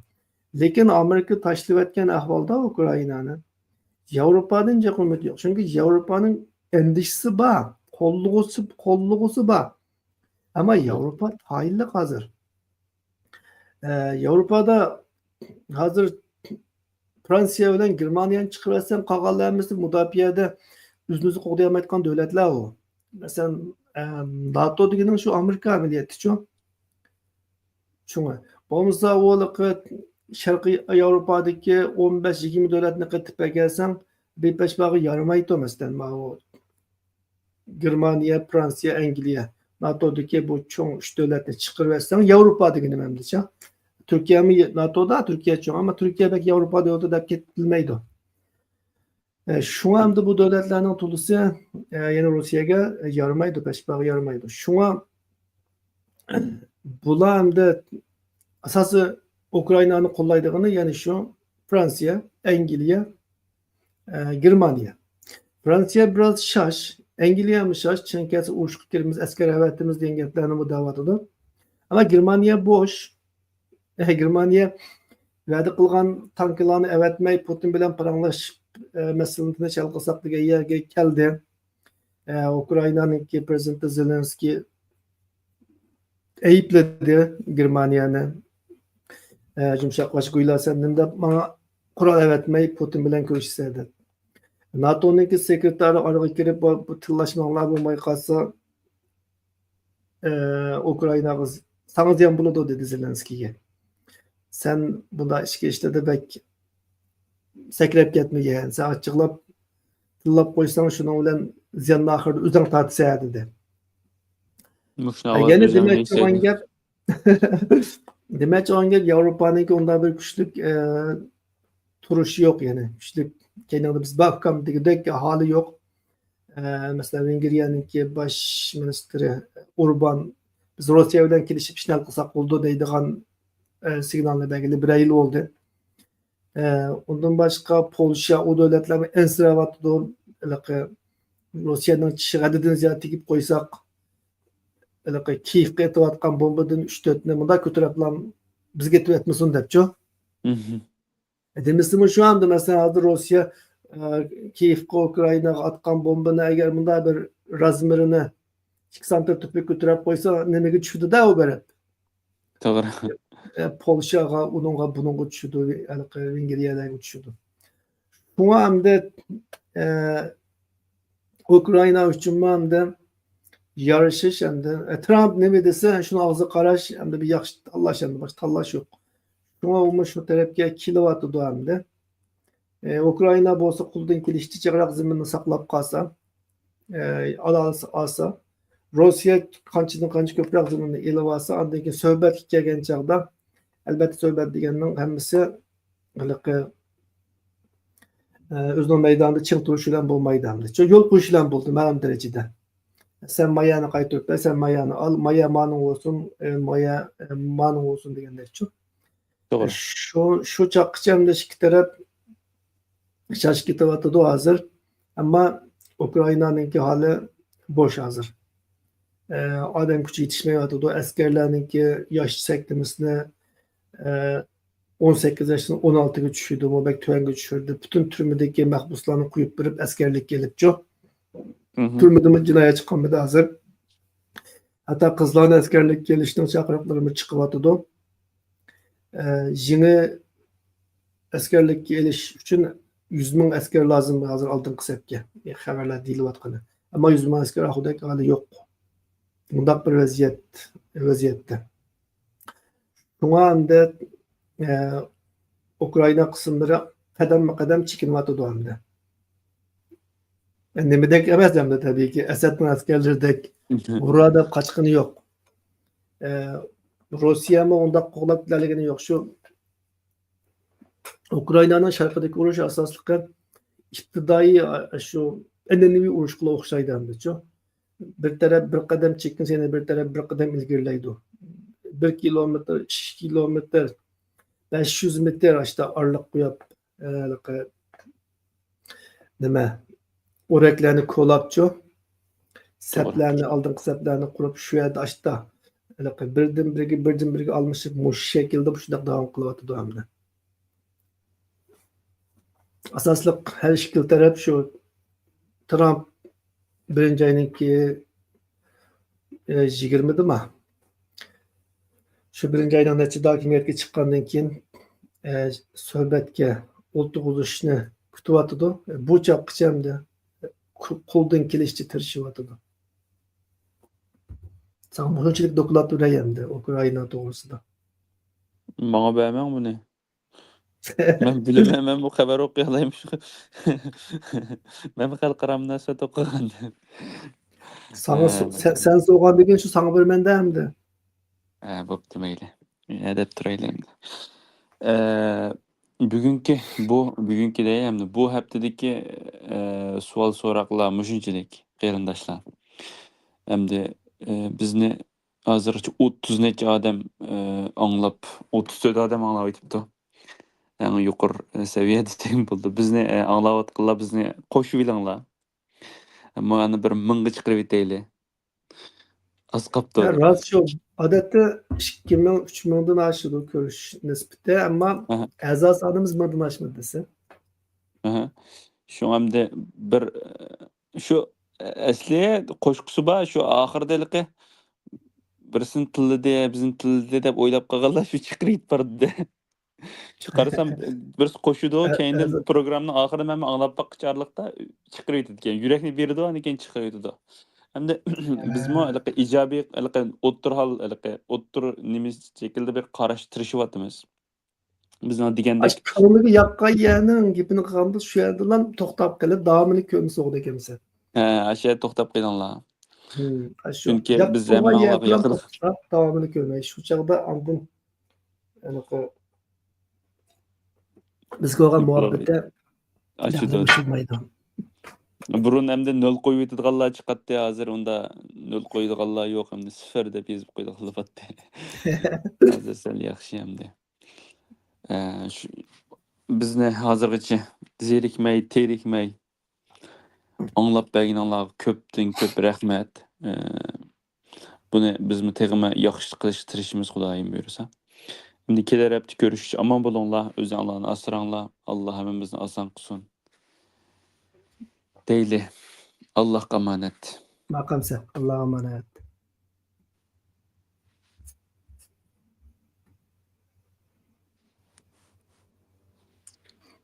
Voy, mayada bir muncha savol bor ekan ya. To'xta, men bir o'qib boqay. Xitoyning iqtisodining ochilishi Uyg'urlarga uzun vaqtlik hisobda foydalikmi yoki ziyonlikmi? Birinchi savol. Ukraina urushida Rossiya qurollarining burun tashviq qilgandek zamonaviy ham qudratli bo'lmaganligini ko'ryapmiz. Bo'lmaganligini. Rossiya qurollarini do'rab yasagan Xitoy qurol-yarog'larining sifatga o'xshash tuvanmi? Amerika tutashmaymizda bir taraflama o'ylagan bilan Xitoy tashabbuskorlik bilan urush boshlasa, AQSh Xitoy bilan umumyuzlik urushga kirmay amalsiz qilishi mumkin bo'lgan senarioga bo'lgan debdi. Tayyorlikda Uyg'urlarning o'rni bulamdi debdi. Urushga kirmay amalsiz qilish mumkin bo'lgan senarioga bo'lgan tayyorlikda Uyg'urlarning o'rni bulamdi debdi. Javob beramsa? Xitoyning iqtisodining ojizlashi Uyg'urlarga uzun vaqtlik hisobda foydalikmi yoki ziyonlikmi? Men javob bermayman, men tag baldir. Men tag nota deb. Xitoy iqtisodining ojizlashi Uyg'urlarga agar Uyg'urlarningki turmush ahvolini emas, Uyg'urlarga bir mustaqil bo'lish yoki bir siyosiy vaziyatda bir o'zgarish bo'lish nuqtasini aytganda foydali, chunki Xitoyning iqtisodi nacharlashsa, xalqning Xitoy hukumatiga bo'lgan noroziligi kuchaydi. Xitoyda hokimiyatning o'zgarishidan umid bor. Xitoy iqtisodi yaxshilansa, u chog'da xalq ishga berilgandan keyin hukumatga qarshi chiqmaydi-da. Hukumatning umri uzun bo'ladi. Hukumatning umri uzun bo'lsa, u chog'da bizga fursat yo'q. Ammo hamda Uyg'urlarniki turmush ahvolini eslab, vatanda qanchalik odam qoldi hech hamma yashay oladigan uni bilmaymiz-da. Ammo babib qoldi desak, ularga nisbatan hamda o'xshash. Xitoy xalqi qanday ziyonni tatsa, ularni tortadi, hatto oshirib tortadi. Chunki iqtisod nacharlashsa hamda ishlab chiqargan narsalar sotilmaydi, pul bo'lmasa jamiyat rahat yashay olmaydi shu. Shunga masalaga qaysi nuqtadan qarash muhim. Ammo Uyg'urlarniki oxirgi bir siyosiy taqdirida bo'lish nuqtasidan qarasak, Xitoy iqtisodi vayron bo'lib, ojizlab bo'lsa, tel to'kis tugashsa, bek yaxshi bo'ladi. Endi Ukraina urushida Rossiya qurollarining burun tashviq qilgandek zamonaviy ham qudratli bo'lmaganligini ko'ryapmiz. Rossiya qurollarini do'rab yasagan Xitoy qurol yaroqlarining sifatida o'xshash turamidi degan savol. Rossiyaniki Ukraina urushida qurollarining sifati sifatining tuvanligidan bakrak biz Ukraina urushida Rossiyaniki qurollarining ko'nliligini ko'rdik. Ya'ni Rossiyaniki undaq bir yeni tipdagi zamonaviy qurollarni yetarlik yasayanmaganligini, asosiy qurollarningki kona, eski, haliqi kilangsiz qurollar ekanligini, zamonaviy haliqi kuchsiz aeroplanga o'xshash, dronga o'xshash bundaq haliqi yeni tiplik ammo ejallik zarba beradigan qurollarda Ukrainaningki Rossiya Turkiyadan sotib olgan dronlar yoki Amerikaningki, Yevropaning bergan yordam bergan qurollar oldida Rossiyaning qurollarining ojizligini ko'rdik. Shunga bu yerdan Rossiyaningki qurollarining sifati tuvan degandan ko'ra Rossiyaning qurollarininki yengillanishi tuvan, yengillik, ilg'orlik darajasi tuvan desak bo'ladi. Hamda Xitoyningki bu jihatdan ojizligi bormi desak, bo'lishi mumkin. Rossiyani durab yasagan qurollari balkim o'xshash sifatda bo'lishi mumkin, ammo Xitoy nuqul Rossiyani durmaydi. Xitoy Pokiston, Iran, Isroiliya qatorliq davlatlardan davomli texnika o'g'irlaydi. Bu davlatlarning o'g'irlaydigan asos texnikasi Amerikaning texnikasi. Turkiyadan o'g'irlaydi hatto. Chunki bu Amerika Xitoyni dushman deb Xitoyga bermagan ba'zi yordamlarni, qurollarni Isroiliyaga, Pokistonga, Turkiyalarga berdi. Ondan keyin Xitoy bu davlatlar bilan yaqin bo'lib, ondan keyin Amerikaning bergan narsalarni bulardan o'g'irlaydi bir shaklda shu. Bu davlatlarmi Xitoydan keladigan manfaat uchun ba'zi narsalarni sotadi hamda. Hozirgi dunyodagi haliqi josuslikning ko'p qismi shundaq texnika josusluqi. Pan texnika josusluqi. Bugungi dunyoda josuslar nuqul harbiy istixborot bilan shug'ullanmaydi. Ishtoqiliqi texnika istixborot bilan shug'ullanadi. Shunga Xitoyningki qurollarininki sifati yuqori bo'lishi mumkin. Ammo Xitoy armiyasi tajribasiz. Xitoy armiyasining eng ojizligi menimcha qurol jihatdagi sifatining tuvan bo'lishi u bu emas. Xitoy askarlarininki hech bir jang tajribasi yo'q. 60-netchidagi Vyetnam urushidan keyin Xitoy tilg'ag'udek bir urushga kirib boqmadi. Shunga Xitoyning askarlari tamoman jang tajribasiga ega emas. Xitoy qurollarimi sahada ishlatilib boqmadi. Shuning uchun sifatlik bo'lish bilan ishlatilishchan bo'lish ayrim bir narsa.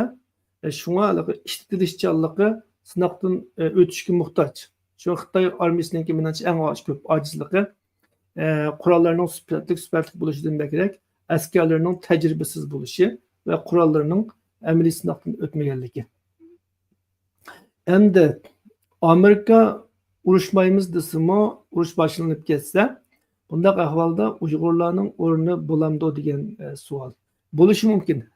Agar shundaq bir vaziyat shakllanib qolsa, Xitoy Amerika bilan Tayvanni qo'g'dash uchun umumiy urushga kirib qolsa, bu urush uzunga so'zilganda u chaqda g'arb tarafdan bir front echish ehtiyoji tug'ilishi mumkin.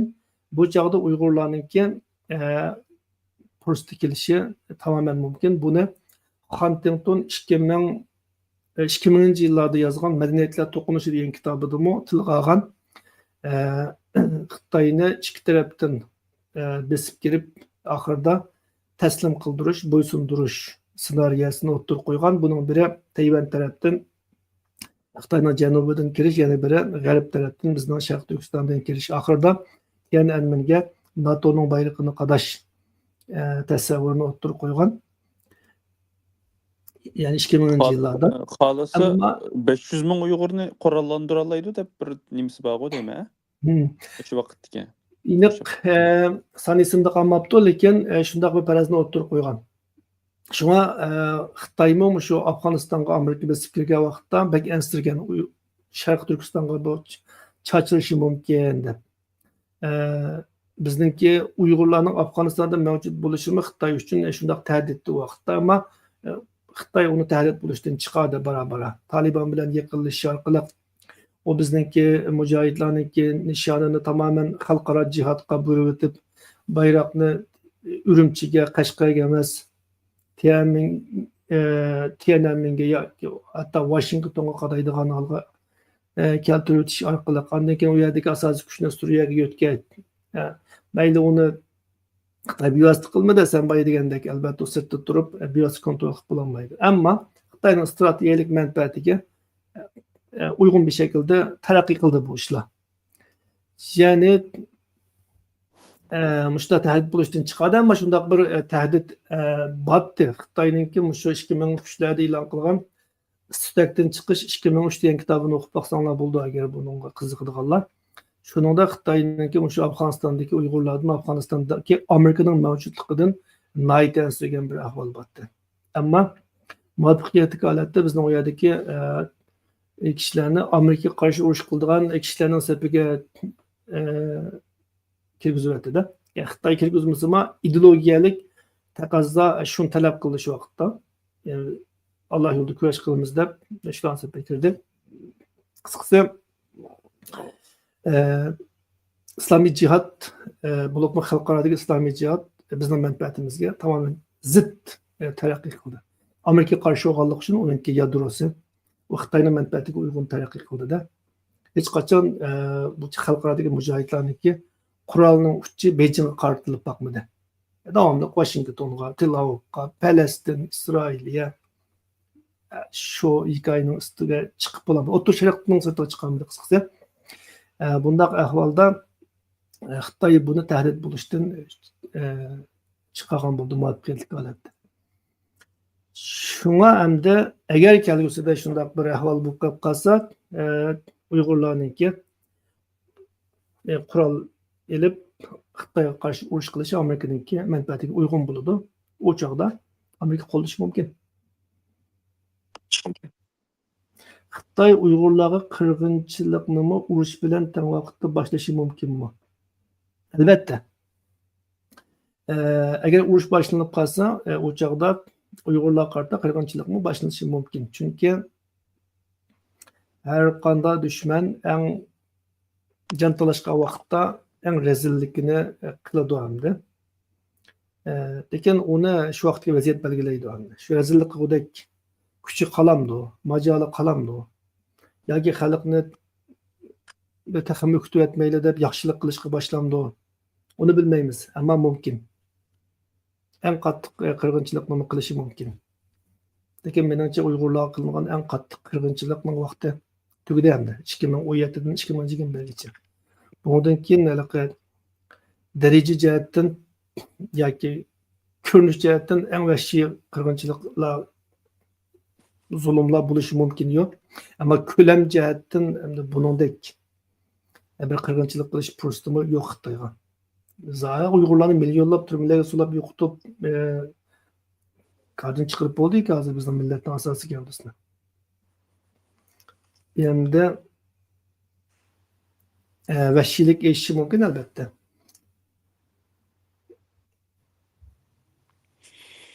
Okey. Onda olsa bugün müşegice. Bugün müşegice çok böyle. Suallar için mu? Köp rahmet. Allah rahmet.